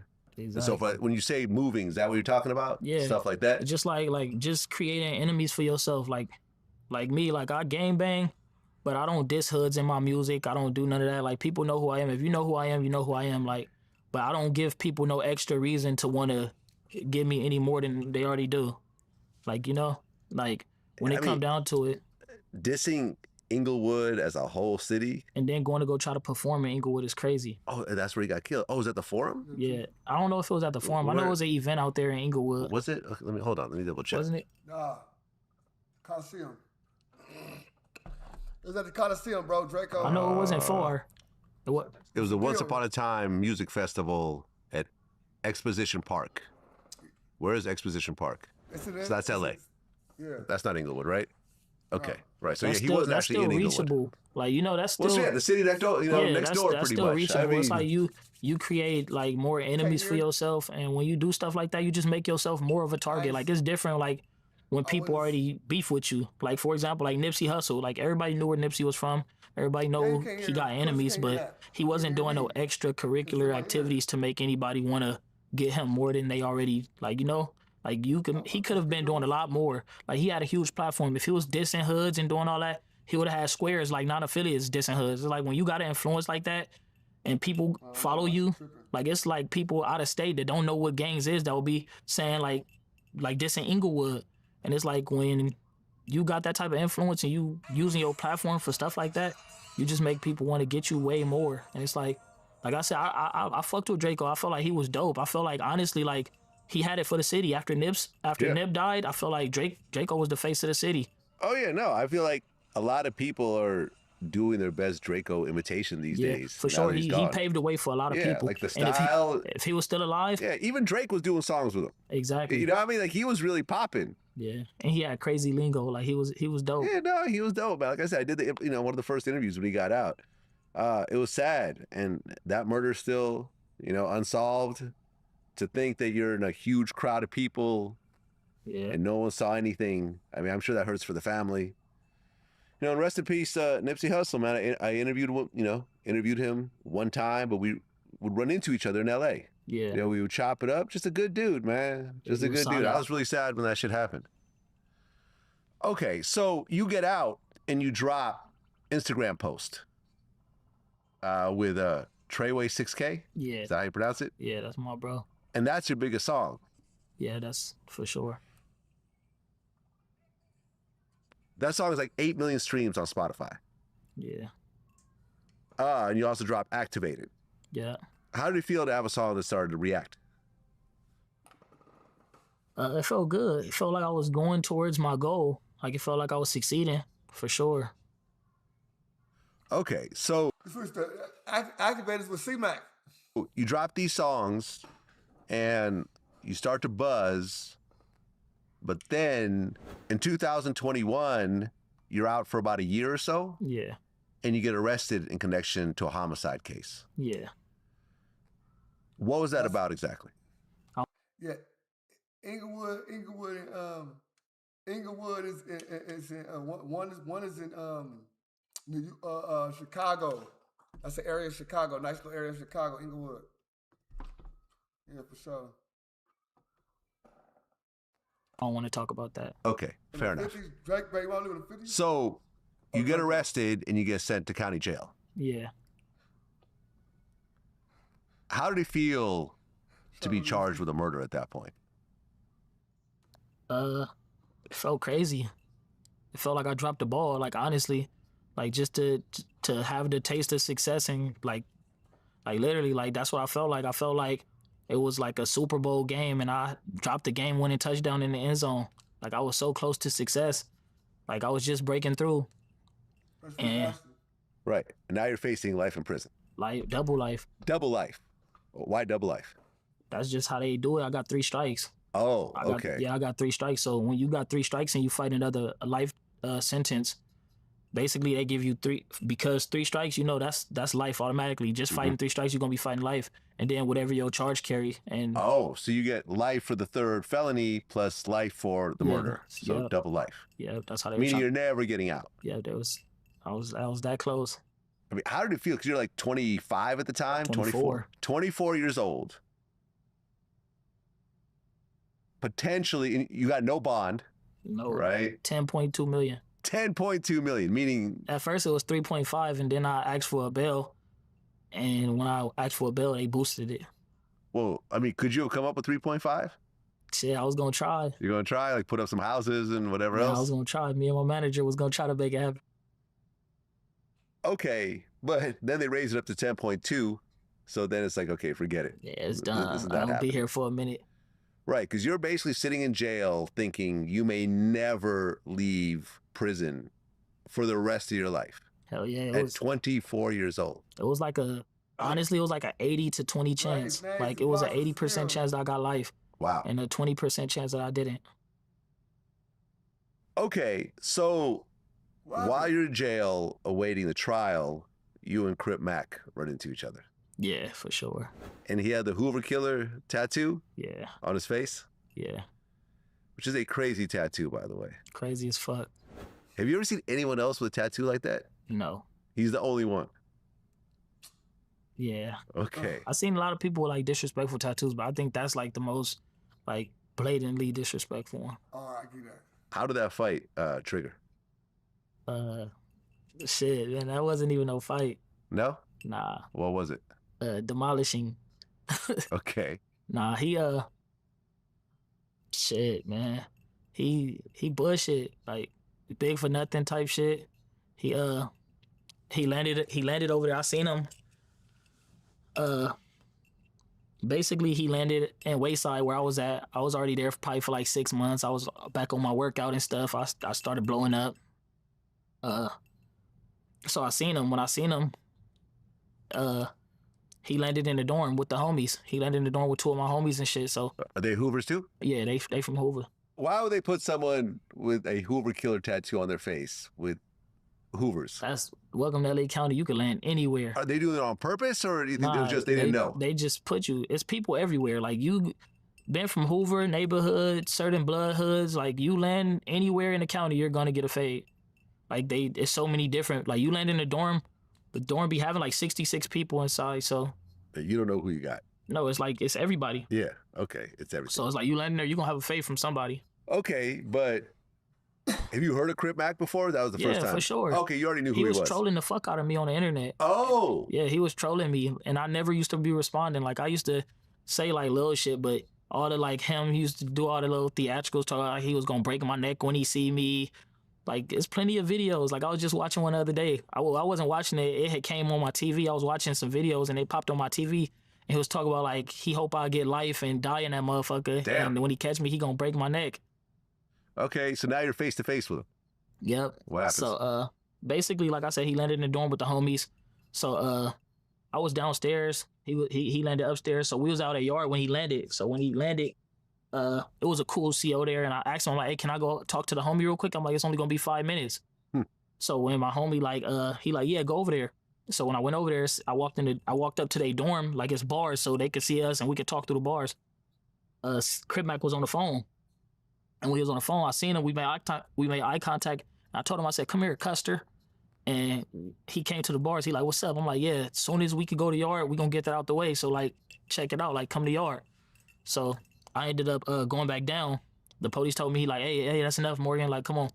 So I go down and shit, I go back to my dorm.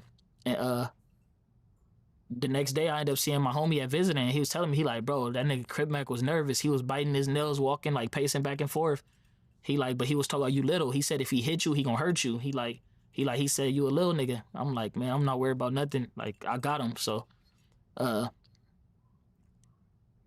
long story short, fucking one of the sergeants at Wayside I was pretty cool with. He used to always come over there and speak to me and shit. So I told him, I'm like, hey man, like, can we go to yard with them? And he like, you wanna go to yard with them? I'm like, yeah, hell yeah. I got homies over there. So he told me, he like, all right, I'm gonna let y'all out together. So I'm like, it's good. So I went to the bar. I went to the door, the back door. I knocked on it. I'm like, tell Crip Mac they about to let us out to yard together. So come outside. Like, I need that. So he like, all right. So Crip Mac, he's like super theatrical and stuff. He pump himself all up. He standing at the door, breathing all hard, like he about to do something. I'm just like, man, it's good. So he go out to yard. He storm out the door fast as fuck. They let him out to yard. He's super animated. Then I go out there. Like I said, I'm real calm, relaxed. I just tell him, I walk up to him actually, like to tell him, like I was trying to tell him, like soon as the police walk off, like we gonna do it up. So when I went to go tell him, like he was ready. As soon as I went to go tell him, like we finna, I'm like, hey, I walked up to him, I'm like, hey, as soon as the police walk, he started like squaring up with me. I'm like chill out, like we gonna get it, like chill out. So long story short, the police left. I'm like, you ready? He like, yeah. He square up. I throw my hands up. He swing like some crazy, wild, loose shit. When he swing, I dodge it. He swing again. I dodge it again. And I just connect. I threw like a 2-piece. And I connect with his chin, and then I tried to take his chin off with a right. And he smacked the ground, and he was done. I started beating on him on the ground and stuff. And when I started beating on him on the ground, he was just squirming. Like, he was just on the ground squirming. His mouth was leaking and shit. He just kept on saying, all right, cuz. I'm like, you ain't no Hoover killer, bitch. Keep the set out your mouth, nigga. And I kept on just smashing him on the ground. Then he just was like squirming and shit. And then somebody ended up telling me, oh, no, his homie, some dude that was banging 40s was like, hey, like, let him up. I'm like, nigga, that's out. And I told the homie Dillinger, I'm like, man, get cuz. Like, and I just kept on smashing Crip Mac. I let him up. And I told him, like, keep the set out your mouth. I tried to fire on him again. He started, like, backpedaling. Then afterwards, he just came over there. He like, you really a boxer, cuz? And then I'm like, and I told him, I'm like, you better not go on no interview and tell nobody that you beat me up, neither, you bitch ass nigga. Like, nigga gonna crash you. He was like, all right, I'm not, cuz I'm gonna keep it 55th Street. Then he shook my hand. I went my way. He went his way. Okay. Did he talk about it afterwards? Yeah, he talked about it plenty of times. And what did he say? He said I whooped his ass. Okay, so he admitted in terms of what happened. Yeah. Okay. Yeah. I mean, does Crip Mac, is he like autistic or have? Because I feel like he's not 100% there. Yeah, he definitely like a little off. Yeah. Like, yeah, he a little off. But like I said, he cool. He got a good heart. He just gotta find himself. Like, Yeah. he seemed real lost. Like, he a pretty genuine person though. I know, like he's solid. Like, after we fought and shit, he started asking me like, do I need food and shit. Like, that So y'all became cool after that? Nah, we wasn't cool. He just was asking me, do I need food? Okay. Like, he came over there, he had a big ass bag of like all noodles, and he like, hey, you need some soup? So I'm like, nah, I'm good. Then he called me a few more times and asked me like about his mom, because I met his mom one day. I was with my little homegirl, Lady Jap, and we was in Vegas. We was out to eat at Applebee's, and his mom worked there. And she came and she ended up asking me, she's like, your name Jap? I'm like, yeah. She's like, after you finish eating, can we take a picture together? And I'm like, yeah. She's like, yeah, you beef with my son. And I was like, who your son? And she was like, oh, that don't matter right now. So why would she take a picture with the guy that beat up her kid? No, at the time I didn't beat him up. Oh, she said you beef with my son. beefing. Oh, okay, Yeah. got it. Yeah, and I just took a picture with her. She was very respectful. Yeah. Like, she was a real cool lady. Yeah, moms ain't got nothing to do with Yeah, this. exactly. And you know, I'm not on that type of time. I'm respectful. Like I said, I keep my beef in the street. You said something interesting. You said that in prison, rival gang members get along, but then they get out and they try to kill each other. Yeah, that's so backwards to me. It's like I said, when you think about it, it's like you get life, and then once you get life in jail, it's too black, too strong. Like, y'all gotta be cool. Like I said, it might be some neighborhoods selling phones in there. Like, I gotta go get my phone through a neighborhood. Like I said, it might be a riot and the neighborhood gotta save you. Like, you know, same thing is like vice versa. Like, the Hoovers might have phones and the neighborhood might want to buy one, or weed, or whatever the fuck people want to buy. It's like the opposites might have it, and it's like y'all got to do business. Same thing, like you got to share the bars. Like, you work out, you're going to be working out with Crips. So it's like, after just learning like how to coexist, because prison was my first time learning how to coexist with my enemies. Everything before that, it was like on site. So it's like you catch them outside, it's on that. In the halls, it's on that. County jail, fades on site, lineups. Prison, you gotta coexist. Like, you get on any bullshit, you're getting in trouble by your homies. Well, now that you're older, right? Because you're almost 30 now. When you look at a situation like, all right, Hoovers have beef with Rolling 60s. Yeah. It's on site. But this beef started before you were born. As we're going through the history, you don't even know some of it because Exactly. it's before your time and it's murky and so forth, right? Now that you're older, you have kids, to think about, I have to go physically attack someone, possibly kill someone that I don't know over a reason that I'm not quite sure about. Does it sound a little crazy now that you get older? Yeah, most definitely. It's like, it's not even no age limit on it.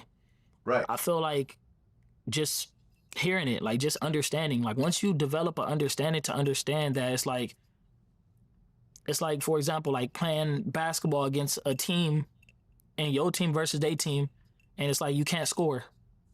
It's like it's no scoring. Cause like you can't kill all your enemies. It's gonna be a new batch of them that graduate from high school next year. Right. It's like when you just think about like the ongoing history, it's like you can't kill all the ops. You can't do nothing. It's like, what are you doing it for? At the end, there's nowhere, like, I don't know no place right now where I can go, and I got hella street credit. I don't know nowhere where I could go with my street credit and go get no Hellcat off no lot or no house in my name. Right. Like, they don't give a fuck who Infant Jap is. They don't give a fuck about who Jap the shooter is. They don't give a fuck about none of that. Like I said, that shit only matter in jail. And it barely matter in jail because you're going to get there and it's going to be a dude that's been down for 40 years that run everything, that don't give a fuck about who you are because life for him is prison.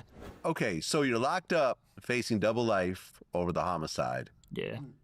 And when did you get to the whole plea deal conversation? Really right before I started trial. Oh, really? Yeah. So you were about to go I was about to go court. Yeah, I was How about to go to nervous trial. are you over that court? Did you have a real lawyer by the time? Yeah, I had a real lawyer. Okay. So you didn't have a court-appointed Shout out to lawyer. my lawyer, too, for getting me out that motherfucker, man. Okay, so you have a real lawyer, but still, you're facing a murder. Yeah. So I'm sure you're scared to death. Come on, man, you're human. Nah, honestly, like, at first I was, but I believe in God. So, you know, like, I know that you can't have no doubts in God. Like, if you can't doubt God, you got to just know that he gonna do his work. And that was more so like my mindset. I'm like, at the end of the day, I'm a good person. Like, you know, I did a lot of bad, but I'm like, my heart is still where it's good at. Well, so I just yeah, but look, I remember Tory Lanez before his trial. I remember he tweeted, "I'm gonna show you all how powerful my God is, and everyone will stand in awe after all this is done." Yeah. And then a day later, he gets found guilty and he got 10 years. You know what I'm saying? You could believe in God, you could feel you're a good person, but you got a judge and you got a jury. Yeah, for sure. And you got prosecutors. And they have way more, because this was a state case, not a Fed case, right? Yeah, it was a state Well, case. even with the state, you have the state of California versus you. Yeah. And this is one of the biggest states, basically the most powerful state in the country, with all the money they need, all the research, you know, all the detectives, cameras. Yeah. Then you got, even if you didn't do it, then you got people that are willing to snitch and say you did just so they can get out of jail. For sure. Right? So you got a lot riding against you in a situation like this. So how many days before trial did the plea deal start coming together? It was the first day. Like when I was so going, you're actually in trial. I was going for jury selection. Oh shit. I had my clothes and all that. I had my tuxedo, everything ready. Okay. Yeah, I was ready to bat. Okay. And then what? The prosecution felt they didn't have a great case? Yeah, they just came to me and was like, look, my lawyer came to me. He said, man, I got some good news. And I'm like, okay, what's the good news? He like, they just, like, you know, this whole time, he like, man, they been offering you nothing. Like, they said, like, life, that's it. They ain't offered you no deals. He like, so this is big. And I'm like, all right, what? He like, 7 years. I'm like, 7 years? Like, 7? And he like, yes, 7 years. I'm like, I'll take it right now. Oh, you didn't even think about it. Okay, so how much time served did you have at that point? About 2.5. Okay. 2.5. Best case, you get what, 50% of the time? 66. 66, 2/3. Yeah. Okay, so 7 years turns into maybe 5? Yep. About that. 2.5 in, you're kind of halfway done. Exactly. Okay. So you didn't even try to negotiate at that point. But give it here. Where do I sign? Where's the pen? Yep. I just told him to shoot it. Was that like the happiest day of your life at that point? At the time, honestly, no, because I wanted to go like directly home. Well, yeah, but that wasn't gonna happen. I wanted, you know, I believed. Like I said, honestly, like I put all my trust in God and I just knew, like, you know, I used to pray every day. I just knew that when it came down to it, I was gonna go home. Like that, I'm like, it's all or nothing. Like that was my mindset. So it's like when they came to me with 7, like, you know, I was happy. I'm like I'm gonna get to make it home to my daughters again, and I'm gonna get to make it home before 30. Like So I was blessed. You know, I definitely was blessed and humbled. Like it humbled me, and I just was ready. Like I'm like, all right, just to know that I had a secure date that I was gonna make it back home to my family. That's what mattered the most to me. Okay, so now you start serving your real time. Yeah. But as you're serving your time in 2025, on your birthday, your dad gets killed. For real. And it was sort of just a weird situation, right? Like an altercation happened. Yeah. Can you describe what happened? I really too much don't know what happened. Like I was on the inside, but I just knew like, I remember like going to sleep the night before, and I was telling all my cellies and stuff like, I'm like, yeah, when I wake up in the morning, I know I'm gonna wake up to hella good morning text because we had tablets. So I'm like, I know I'm gonna wake up to hella good morning text. So they like, hell yeah, for sure. So I end up, I went to sleep. I woke up, and when I woke up, I signed into my tablet, and the first message I seen was sorry for your loss. I was like, what the fuck are y'all talking about? I just started seeing like a bunch of like sorry for your loss and crying like faces and shit. So I really was like, what the fuck is that about? So my baby mama had ended up messaging me. It was like, your mom said call her ASAP. So I called her ASAP, and when I called her, my mom was crying. She like, she said, happy birthday, baby. Sorry to tell you, but your dad like just got killed. I was like, damn. Like I didn't know how to take it. Like, you know, I kind of didn't believe it. Like, you know, taking a loss from the inside is like, it's hard to register because it's like I already been away from him, so it felt like fake. Well, right, because he was already out at that time, right? Yeah, he was out. And he got into an argument with some dude on the street. It Yeah. wasn't gang related. Not it was at just all. a regular argument. I guess the guy pulled out a knife and stabbed him in the groin. Yeah. And then he bled to death. Yeah, I guess they had a fight, and however it happened, like I guess my dad didn't realize that he was stabbed. They say he just fell back. Yeah. Huh. Were you in contact with your dad leading up to that whole situation? Yeah, hell yeah. Me and him had got into it. Like, we wasn't really seeing eye to eye. Like, but that's my dog, like, you know? Like. Were you able to go to the funeral? Nah, they didn't let me go. Really? They wouldn't even let you go to the funeral? Hell no. They my CSR was too high. Like I was a 5. Like they had me labeled as like high, like the highest. So I couldn't they wasn't letting me do nothing like that. My CSR level had to be low to be able to go to a funeral. The guy that killed him, he was arrested? Yeah. And convicted? Nah, I know he's starting trial soon. Oh, he's still locked up? Yeah, he down. If this guy gets life in prison, how would that make you feel? No way. I feel no way. You don't care?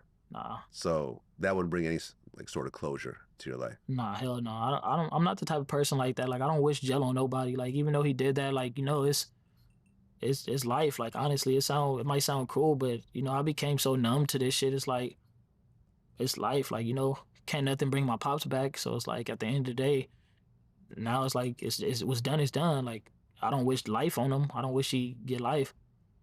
Yeah, so it is what it is. Like it's done already. Let's just say he walked in the room right now and sat down next to you and said, listen, I'm sorry. It was a fight. And, you know, once hands started getting thrown, you know, anything goes. Yeah. I didn't want to kill him, but I was also scared, and that's what happened. I'm sorry. Would you accept that apology, or would you? No, I would accept the apology. You would? Yeah, I'll forgive him. Really? I want to be forgiven for everything that I've done, so I gotta forgive people. Really? Yeah, I mean, I just talked to my man Napoleon from the Outlaws. Yeah. And when he was like a baby, these guys came into his house and killed his mother and father. And the guy just got out, but he turned Muslim in prison. And Napoleon's like a hardcore Muslim. He moved to Saudi Arabia, and he had a conversation with him and forgave him.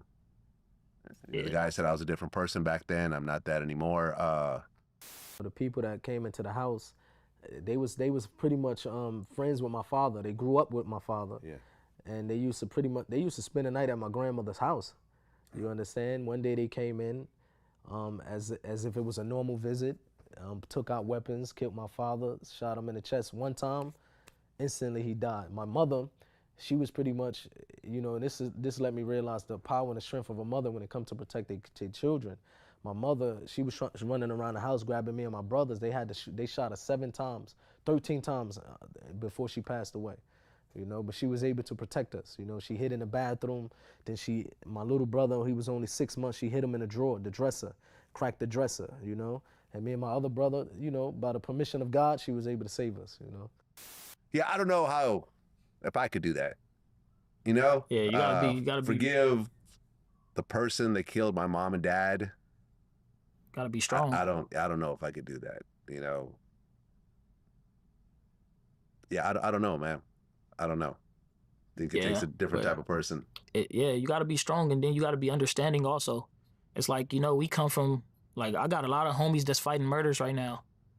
And I got a lot of family members that's fighting murders right now. So it's like I was trying to explain to people, like, a lot of people was yelling, free me. Like, a lot of people was like, free Jap, I hope he come home.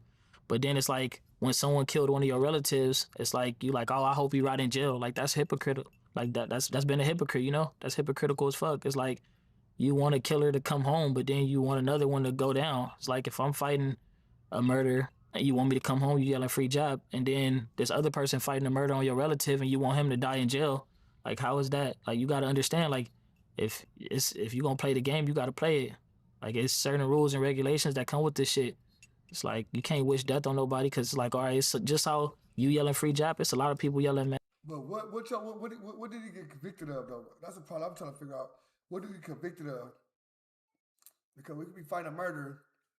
We all could be fighting a murder, but like, what's his name? Like, everybody see the Sting team and see that they out of jail, but that's somebody in jail that, you know what I'm saying, it got the murder. You know what I'm saying?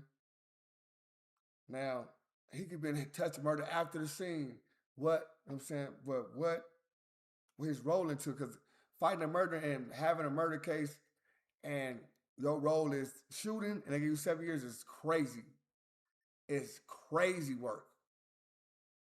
But having a murder and having an accessory or having something after the fact or that is kind of different.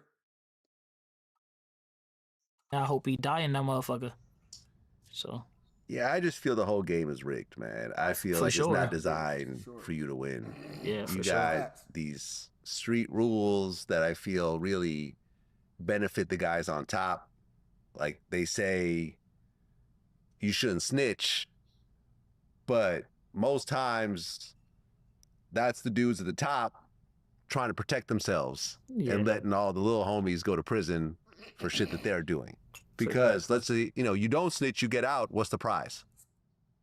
It's not like they really take care of you in prison. It's not like you get out and there's a house waiting for you and a car and so forth. And a lot of these rules, man, it makes sense and it doesn't make sense. And it's hypocritical in a lot of ways. And people end up losing their entire lives in a split second. One bad decision, you get angry, you do something, you know, girls are involved. A lot of times you're high, you're not thinking properly. You know, I've interviewed so many guys in this situation over the years. Yeah.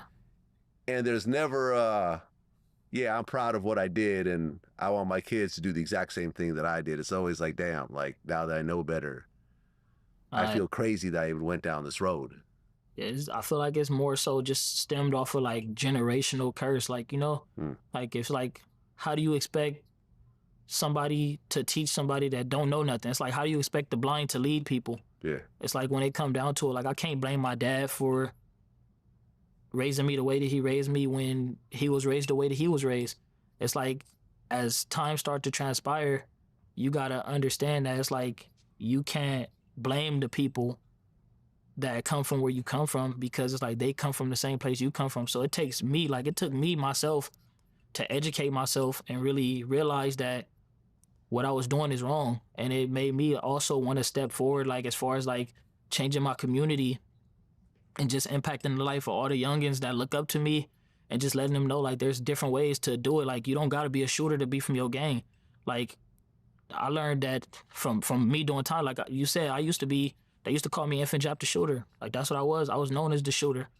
But then also I learned over time that a shooter is the lowest form of a street nigga. Like, that's the lowest form. It's like you got people with the money, with power that could tell you to go do something. Yeah, If you no go one do wants it, to be the shooter. Yeah. They always want someone else to do it for you. It's broken now, but that's what's so glorified. The shooters is glorified now. So it's like when people realize that you're the shooter and that being a shooter is glorified, everybody want to be a shooter now. As rappers rap about it, everything is about being a shooter. But like I said, the shooter is the lowest form of a street soldier.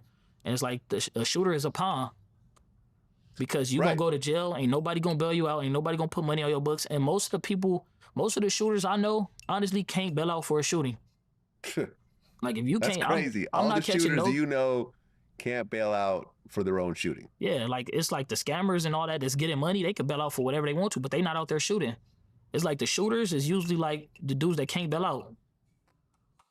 Because the shooter cases only because the shooter cases is different. The scammer cases be number 3,500 to get out of jail.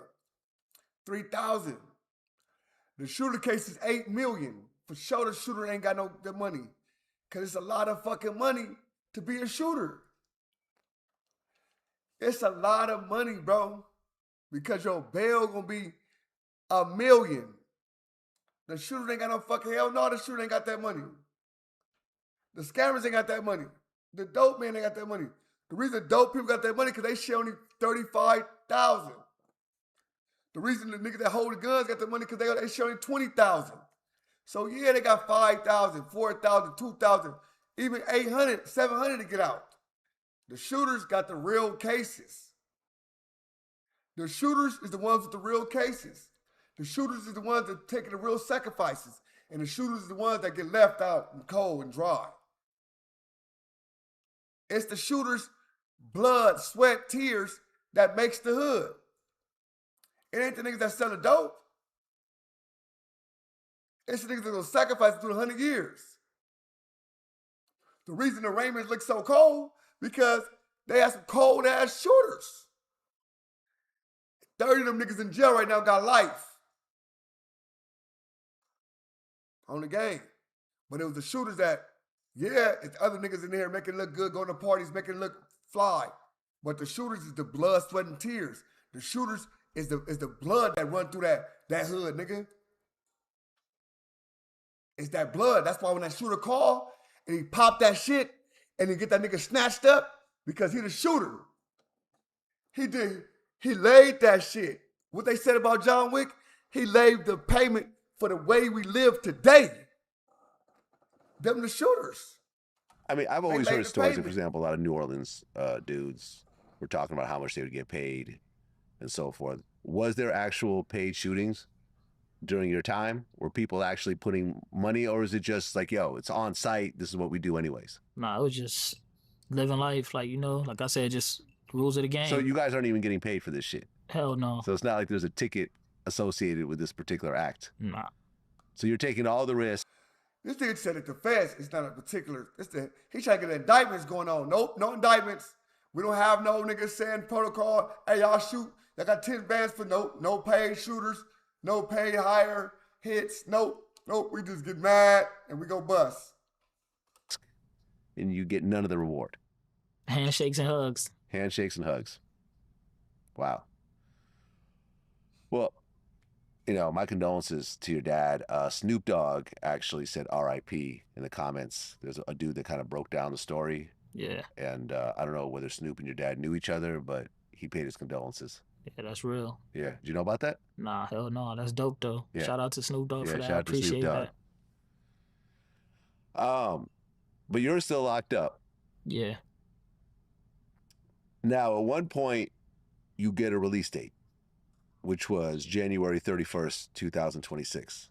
Shit, I had a release date since I went to prison, since I took my time. Didn't it get lower based on good time and stuff hell like yeah. that? I was in there doing classes, Yeah, all that's what I'm type of saying. shit. So you have one, but it's getting shorter and shorter. Yeah, so my original release date for right now is October. It was October 2028. Right.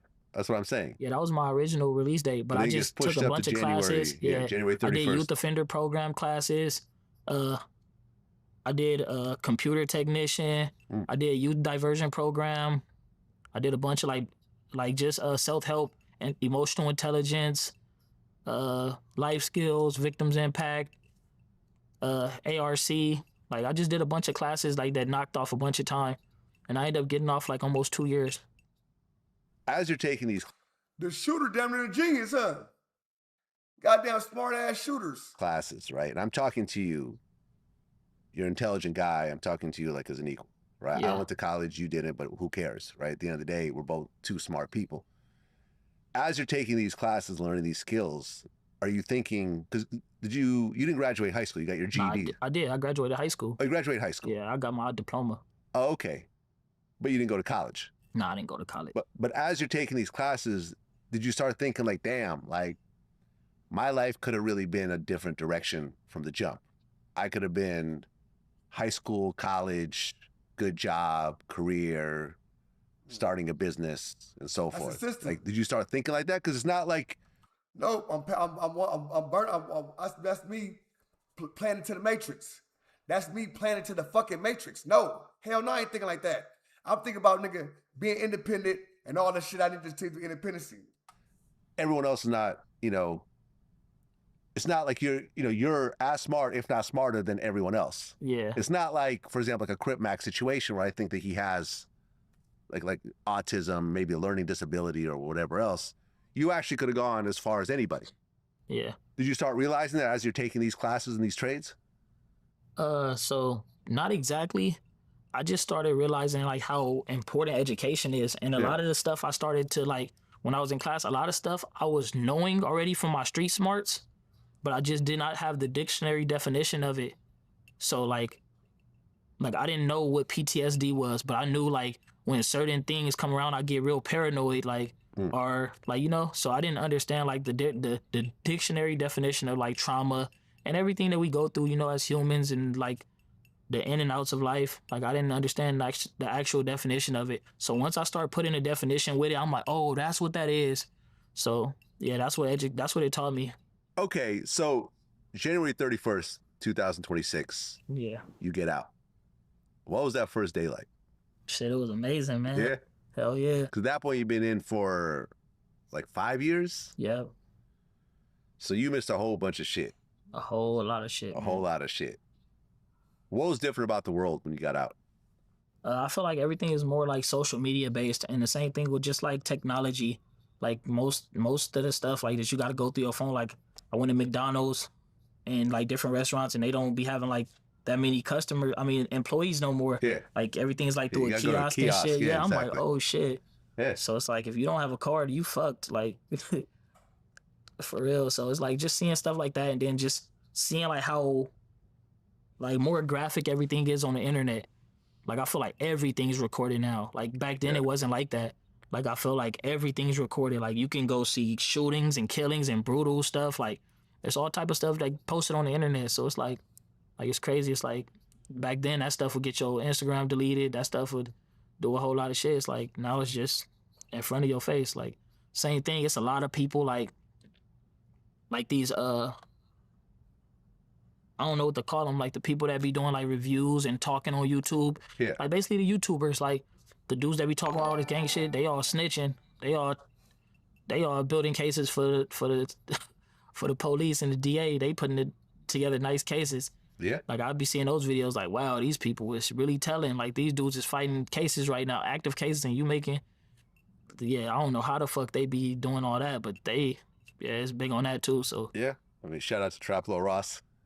They He's out one there. of the names I think of what you're talking about. Not what I do. Yeah, people. That's his thing. Not what I do. I do a little bit differently, but we're in the same type of ball game. I just do interviews, but he actually lays out, and sometimes he doesn't get it right. Yeah. Sometimes he gets it right. Yeah, that's dangerous. People don't realize that they out here really like fucking people. Like people don't realize that they want to get their content, they want to get their money, they want to do whatever they doing. But it's people in there suffering and spending life in prison behind with their content. Well, but it's not like the video puts them in prison. No, but it's like you got to think about it like as far as like an active case. Like, for example, like I got homies that's on a case right now, and they fighting the case. Like they just went to jail, but it's already interviews coming out like where they talking and they're saying too much, and it's like y'all all the DA got to do is go watch this video and come to court with all this information, and he's gonna look like a fucking genius. It's like people were building a lot of cases like that.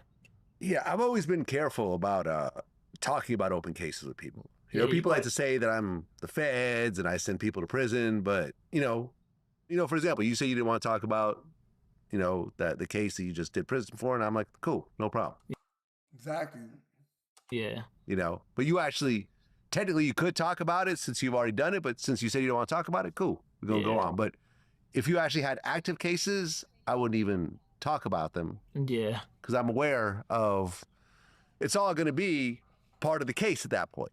Yeah. You know, and I don't want to send anyone to prison. Exactly. And the reason, like, to clear it up, like, the reason why I didn't want to talk about it is because, you know, sometimes when things are over with, it's over with. Like, you know, like, it's buried behind me. Like, I did my time and everything. Like, I want to put that behind me. I don't want to talk about nothing that's going to make it look or even twist it so anybody could make it look like I'm glorifying anything. Like, you know, like, I don't glorify anything. Like, what happened, happened.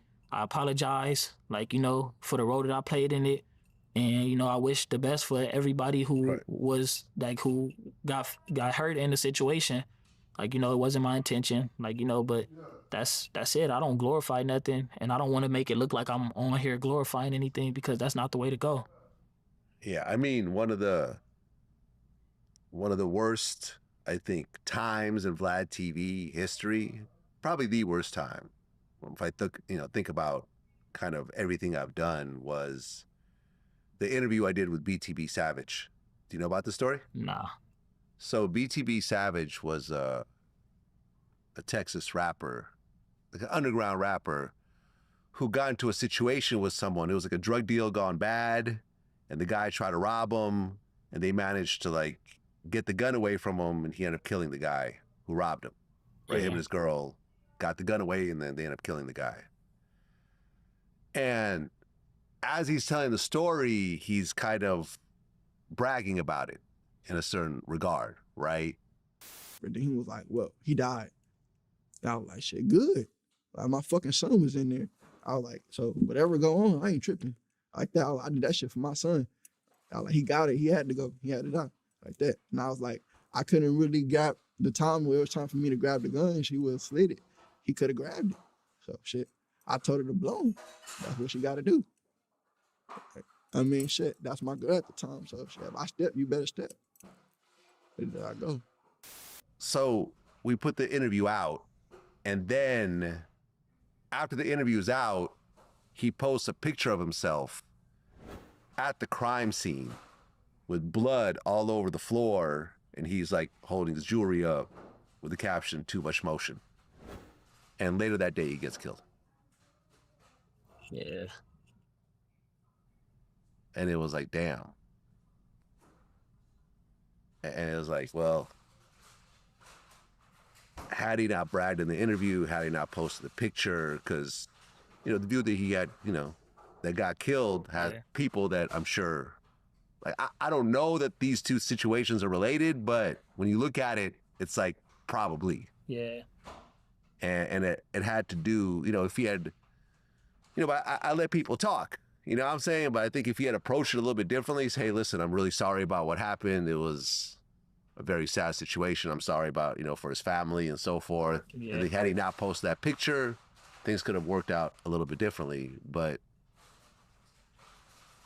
yeah, when you talk about people losing their lives, yeah, it's sensitive. It's sensitive, and it doesn't go away. Yeah, and then it's like, you gotta also understand, like, it's like a lot of people have family members, and like with, like, they don't have to gang bang. Like, that could be somebody's brother. He can have a brother that's into sports. It's like, you go in there now and you glorifying a homicide or something, and it just triggers something into his brother, and it makes his brother go get revenge, or his mom, dad, like anybody, like cousins. Like, you know, it's just a sensitive subject, and it's like, sometimes you got to be careful what you say and how you say it, because you never know who it's going to trigger. Well, now you're out, and celebrity boxing seems to be a big thing.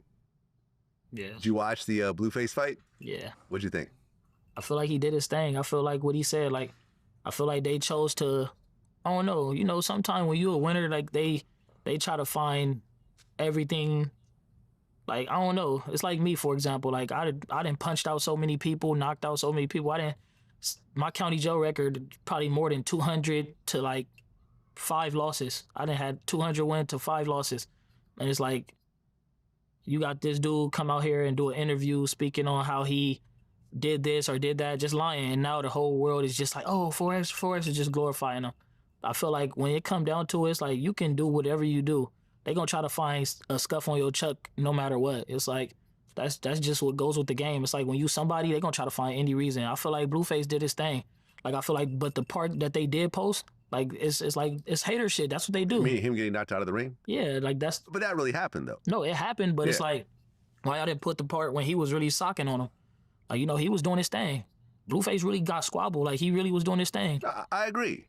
I mean, Blueface could really fight. I mean, I've interviewed him. A matter of fact, the Nick Young media day, I was right there on the table, you know, between the two of them. Yeah. Right.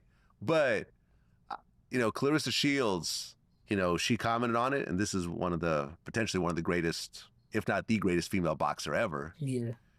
And she said, well, in her opinion, Blueface lost. And what she said was a lot of these rappers were getting in the ring. They need to spend about 6 months training, because a jail fight is not a boxing ring. A street fight is not a boxing ring. You see what I'm saying? Yeah, but it's the same thing. It's like, instead of looking at like stuff like that, like that's Clarissa Shields. That's somebody who been boxing her whole life. Yeah. So it's like, it's easy for somebody to say that. That's like putting somebody that ain't never been through nothing in jail. I bet you put her in jail, she'd probably get her snacks took and shit. Like that shit don't mean nothing. I don't know, like, man. I think she might sock up a couple people. Shit, you can sock up whatever. Like I said, I've socked up plenty of people. I didn't land in dorms where they didn't put out knives and turn me straight. Like, I'm like, oh, like I said, what you gonna do? You could be the coldest boxer in the world. You land up in a dorm and somebody pull a knife on you. So you had a situation like that? Plenty of them. So you were about to get into it with someone, they pulled a knife No, out, I land in and dorms. you're like, all right, you got that. No, I land in dorms and I'll be like, oh yeah, like they tell me like, oh yeah, you got fades or whatever. Or like, you know, after fighting for so long in the county, like your name start to go around. So I'm landing in dorms with some people that be like, this nigga not finna knock me out. And they'll pull out a knife. And when they pull out a knife, like I didn't, same thing, I done been in the court tanks, seen somebody walk in, where you from? Oh, I'm from neighborhood, I'm from here, I'm from there. And I'll be like, all right, well, I need that. And niggas be like, I'm not doing no fighting, and pull out a knife. I'll be like, you got that, big dog. You got that. I don't blame you, man. Yeah. What, But you it's say like, you lost like 5 fights? Yeah, in my whole life, like in my county jail history. Hell yeah, probably about Okay. 5 fights. What was the worst fight that you lost? It's really it never really worse. I just feel like I said, I'll be putting a lot of people to bed or dropping people. So whenever I don't feel like I dropped nobody or I feel like I lost. I feel like I didn't park them. But you never taken any gotten jumped, like a real serious loss, get put in the hospital. No, never. So you never gotten stabbed. I'd never even, like, other than 4X is probably the only person that ever knocked me down, and that's, like I said, that he used his body to do it. It wasn't like, I've never been from the shoulders, got parked, I never got dropped, I never been knocked out, never had no jaw broke, busted nose, broken nothing, black eyes, nothing. Yeah, but it could happen one. No, most definitely it could. We're all human, right? There's always someone tougher than us. I'm gonna stay away from that though. Like, you know, Yeah. like I know how to defend myself more than anything. Like, you know, I'm a defensive fighter, so I'm gonna defend myself. But I'm not into the boxing shit though. I'm cool. I want to focus on rapping. I'm a rapper. Like I said, I feel like whenever you don't do stuff like that, you open up a topic of conversation for people to be saying stuff like, oh, these rappers need to be in the gym more. It's like, I don't even want nobody saying no stuff like that about me, because it's like, at the end of the day, y'all not looking at the fact that this dude got out there. Like, you know, like that's all that matters. He got out there. He I did his respect thing. it. I respect it. All I'm saying is, I used to box at one point. It takes a lot of training to get to the point, because, you know, a street fight usually doesn't last 3 minutes. Yeah. You see what I'm saying? Usually a minute, then, you know, whoever breaks it up, or it's over, or whatever, there's kicking, or, you know, the person's on the ground, whatever else, like a whole 3 minutes, then take a minute break, and then come in for another 3 minutes. It's just a different type of activity. Yeah. You see what I'm saying? Like, for example, like, you know, my man Adam 22, I was there with him in Miami. Yeah. When that Jason Love fight happened. And, you know, you say you know how to block. I wish that my man Adam knew how to block, because after that first punch, he realized he couldn't block. Yeah. I felt seriously bad for him. What'd you think of that fight? I didn't see it. Oh, you didn't see it? Nah, hell no. You want to see it? Shit, all right. Yeah, All I really right, don't first be time, hold too. on. Yeah, I really don't be too into all that stuff. Let me get your professional boxing opinion. Because it only lasted about 40 seconds, so. Hell no, for real. And it's over. Listen, man, I love Adam. That's my friend. I feel seriously bad being, right there ringside, seeing that happen. He did not throw a single punch in that whole fight. Shit, he was blocking. He was trying to block. I don't think he was successfully blocking. Yeah. What'd you think of that boxing match right there? I think that wasn't no boxing match. It looked like that black dude was on a heavy bag. Well, that's Jason Love. Yeah, it looked like he was on a heavy bag, just punching the heavy bag. Adam was a heavy bag. Shout out to Adam, man. I think the boxing career is over. He got a nice check for it, though. Yeah. So, would you entertain an actual boxing match? Probably if the money's worth it. But as far as that, I feel like I said, I'm a rapper. I want to focus on rapping and doing music. Like I said, I don't want to too much get into anything else. I feel like it's one or the other. I don't got enough time to be. I'm so focused on my music right now. I don't got time to train. Yeah. I go to the gym late. I don't got time to really do nothing. I'm trying to just focus on this music and blow up with that. I feel like you got to choose one or the other. It's like a doctor trying to be a dentist. It's like you can't balance between the doctor and the dentist. If you're gonna be a doctor, you got to be a doctor and do doctor shit. Like I'm a rapper. I want to do rapper shit. I'm focused on my music and my craft and perfecting it.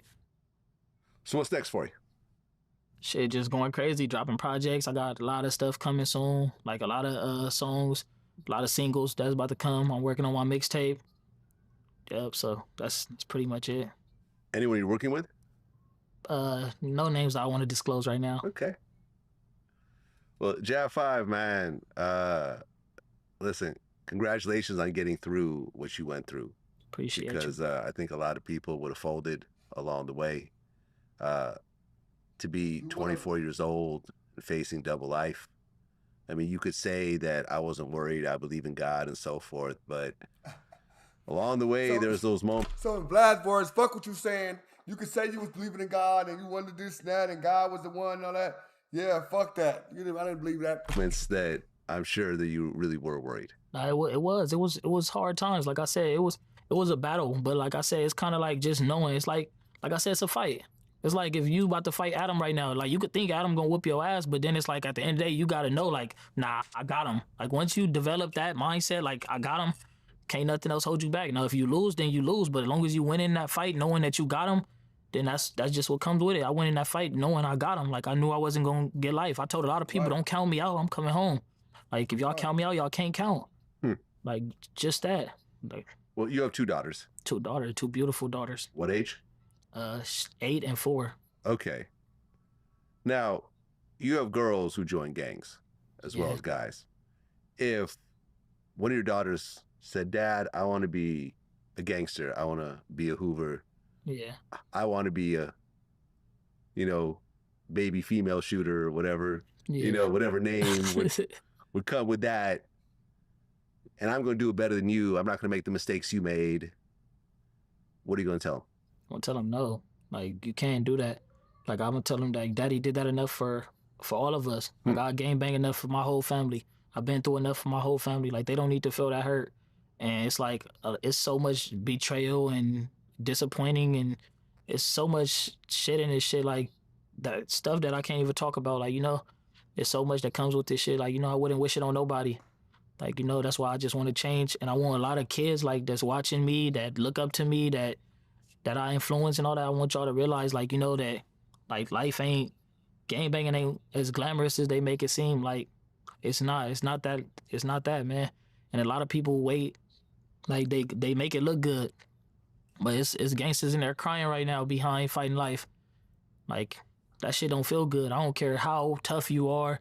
I don't know nobody with life that be like, I'll do it again.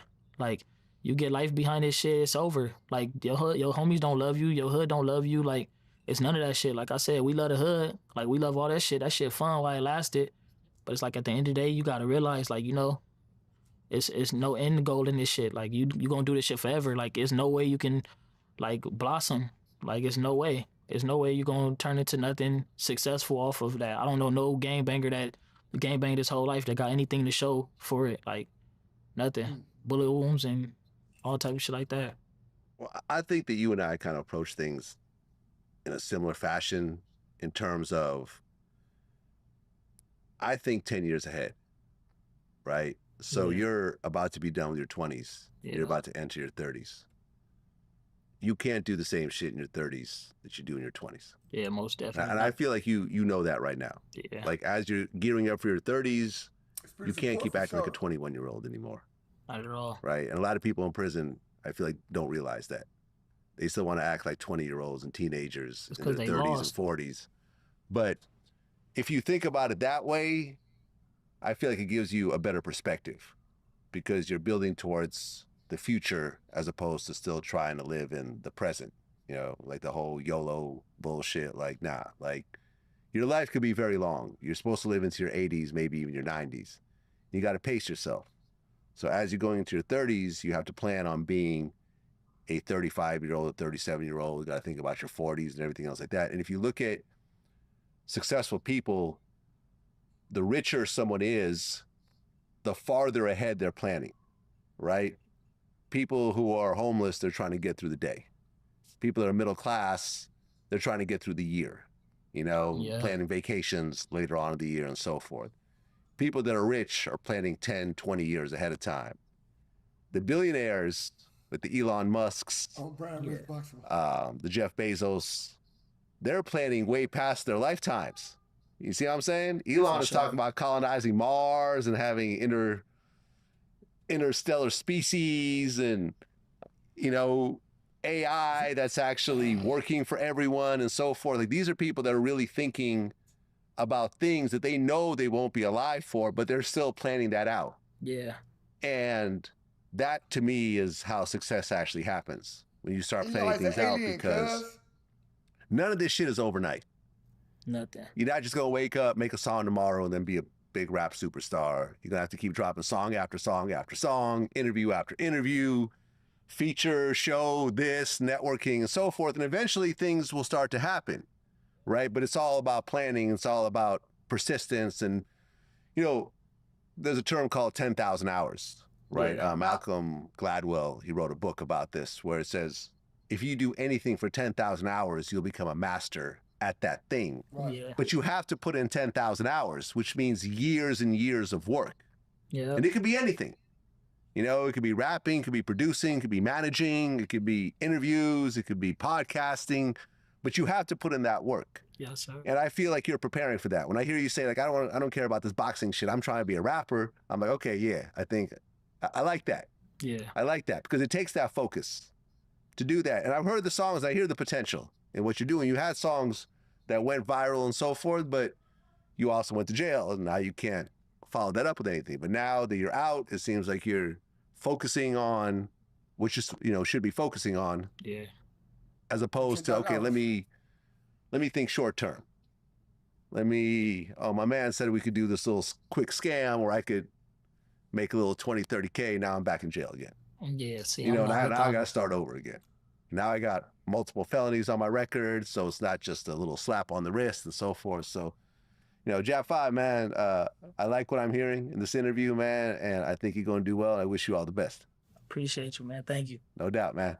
Peace. Jap 5, what y'all think? What y'all think, man? All right, here we go. Jap 5.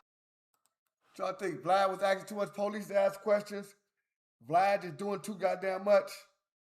Jap, you know what I'm saying, explaining this story. Whoop. I'm trying to see because somebody, did he have crimes in his case with him?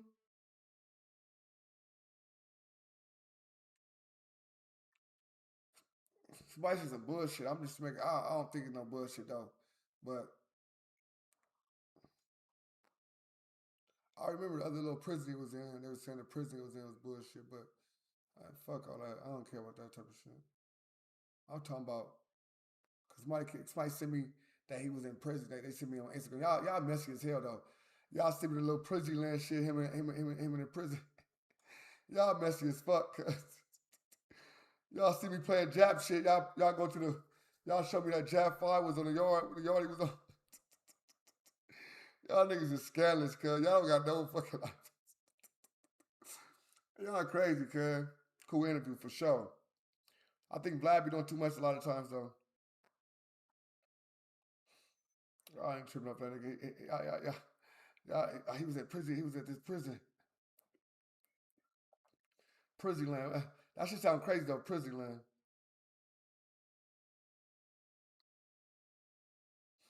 That nigga said prison land. That niggas is crazy. Yeah, 7 years crazy, though. Well, I can get the paperwork. Nah, for sure. For sure.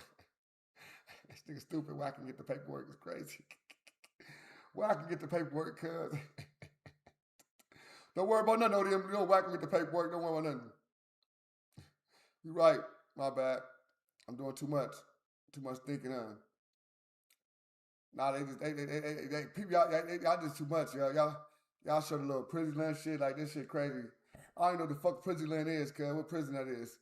It just say prison land, cuz. Jap 5. Y'all thirsty as fuck, cuz. Y'all need to be on some bullshit. I ain't gonna show this, man. I ain't finna just go ahead and just, you know what I'm saying? I'm not finna act like I'm out here to destroy the man. The man out here trying to get it in.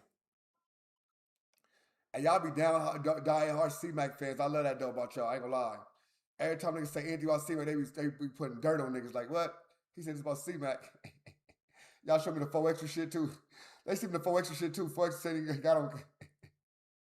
Y'all is too much, cuz. I need to get a new fan base, cuz. Y'all thirsty, bro.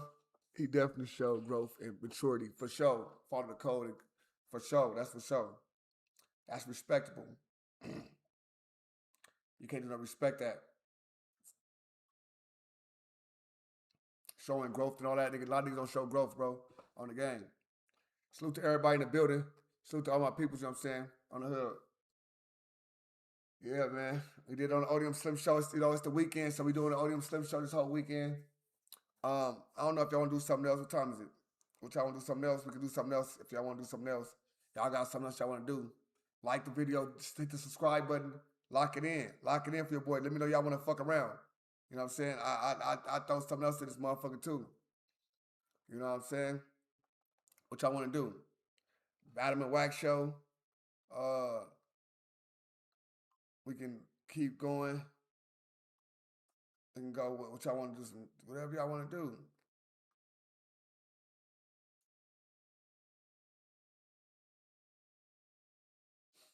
What y'all want to do?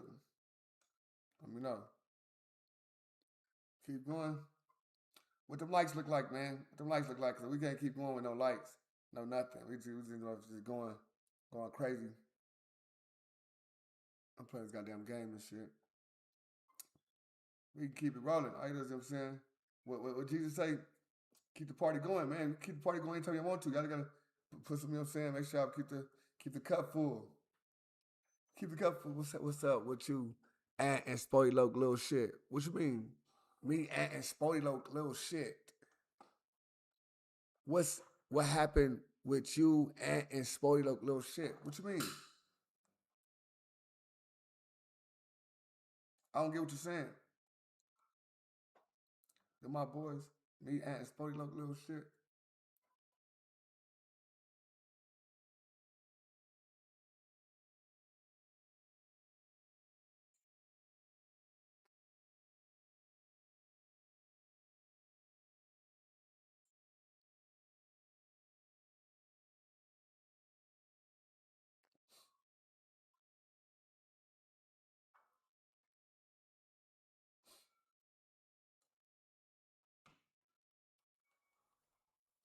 That was interesting, bro. That was interesting because I was trying to see what it say about, you know what I'm saying, what we were going to say about Cub.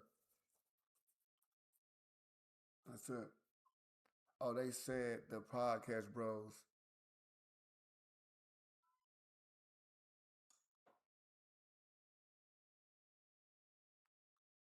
They said the podcast, bro. What they saying?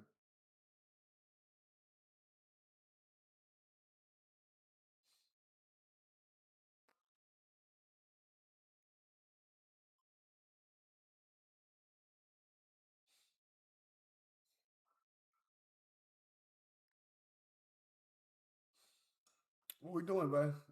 Cause I can. Welcome to Vlad shut it down. TV. Fresh out. We Man, what's shut the it deal? down. Fresh out. The three of y'all, when y'all was sitting and chopping it up, I thought y'all might start a podcast together. I'm in Washington, bro. I'm in Washington, so I'm not in LA. If I was in LA, I'd be with my niggas every day. We be podcasting, all type of stuff. That's a fact. But yeah, I'm in Washington, bro. I'm in Washington. We're gonna make the members of Vlad. We're going Vlad membership. Let's go Vlad membership. Where we going? We shut it down.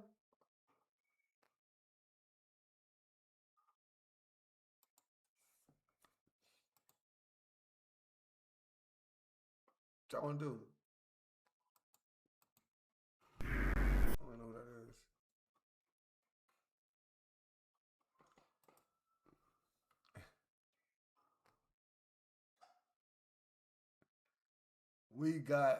We gotta get Jay Creasy. Yeah, fuck that night. That nigga Jay Creasy a buster, bro. That nigga's a buster. Jay Creasy a buster, bro.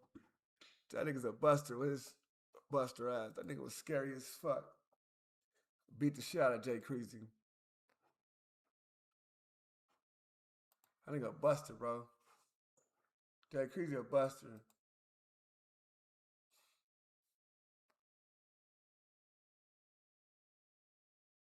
Sammy the Bull. They got a Sammy the Bull story, cuz. What's up with Sammy the Bull, y'all? They got Sammy the Bull up here, cuz.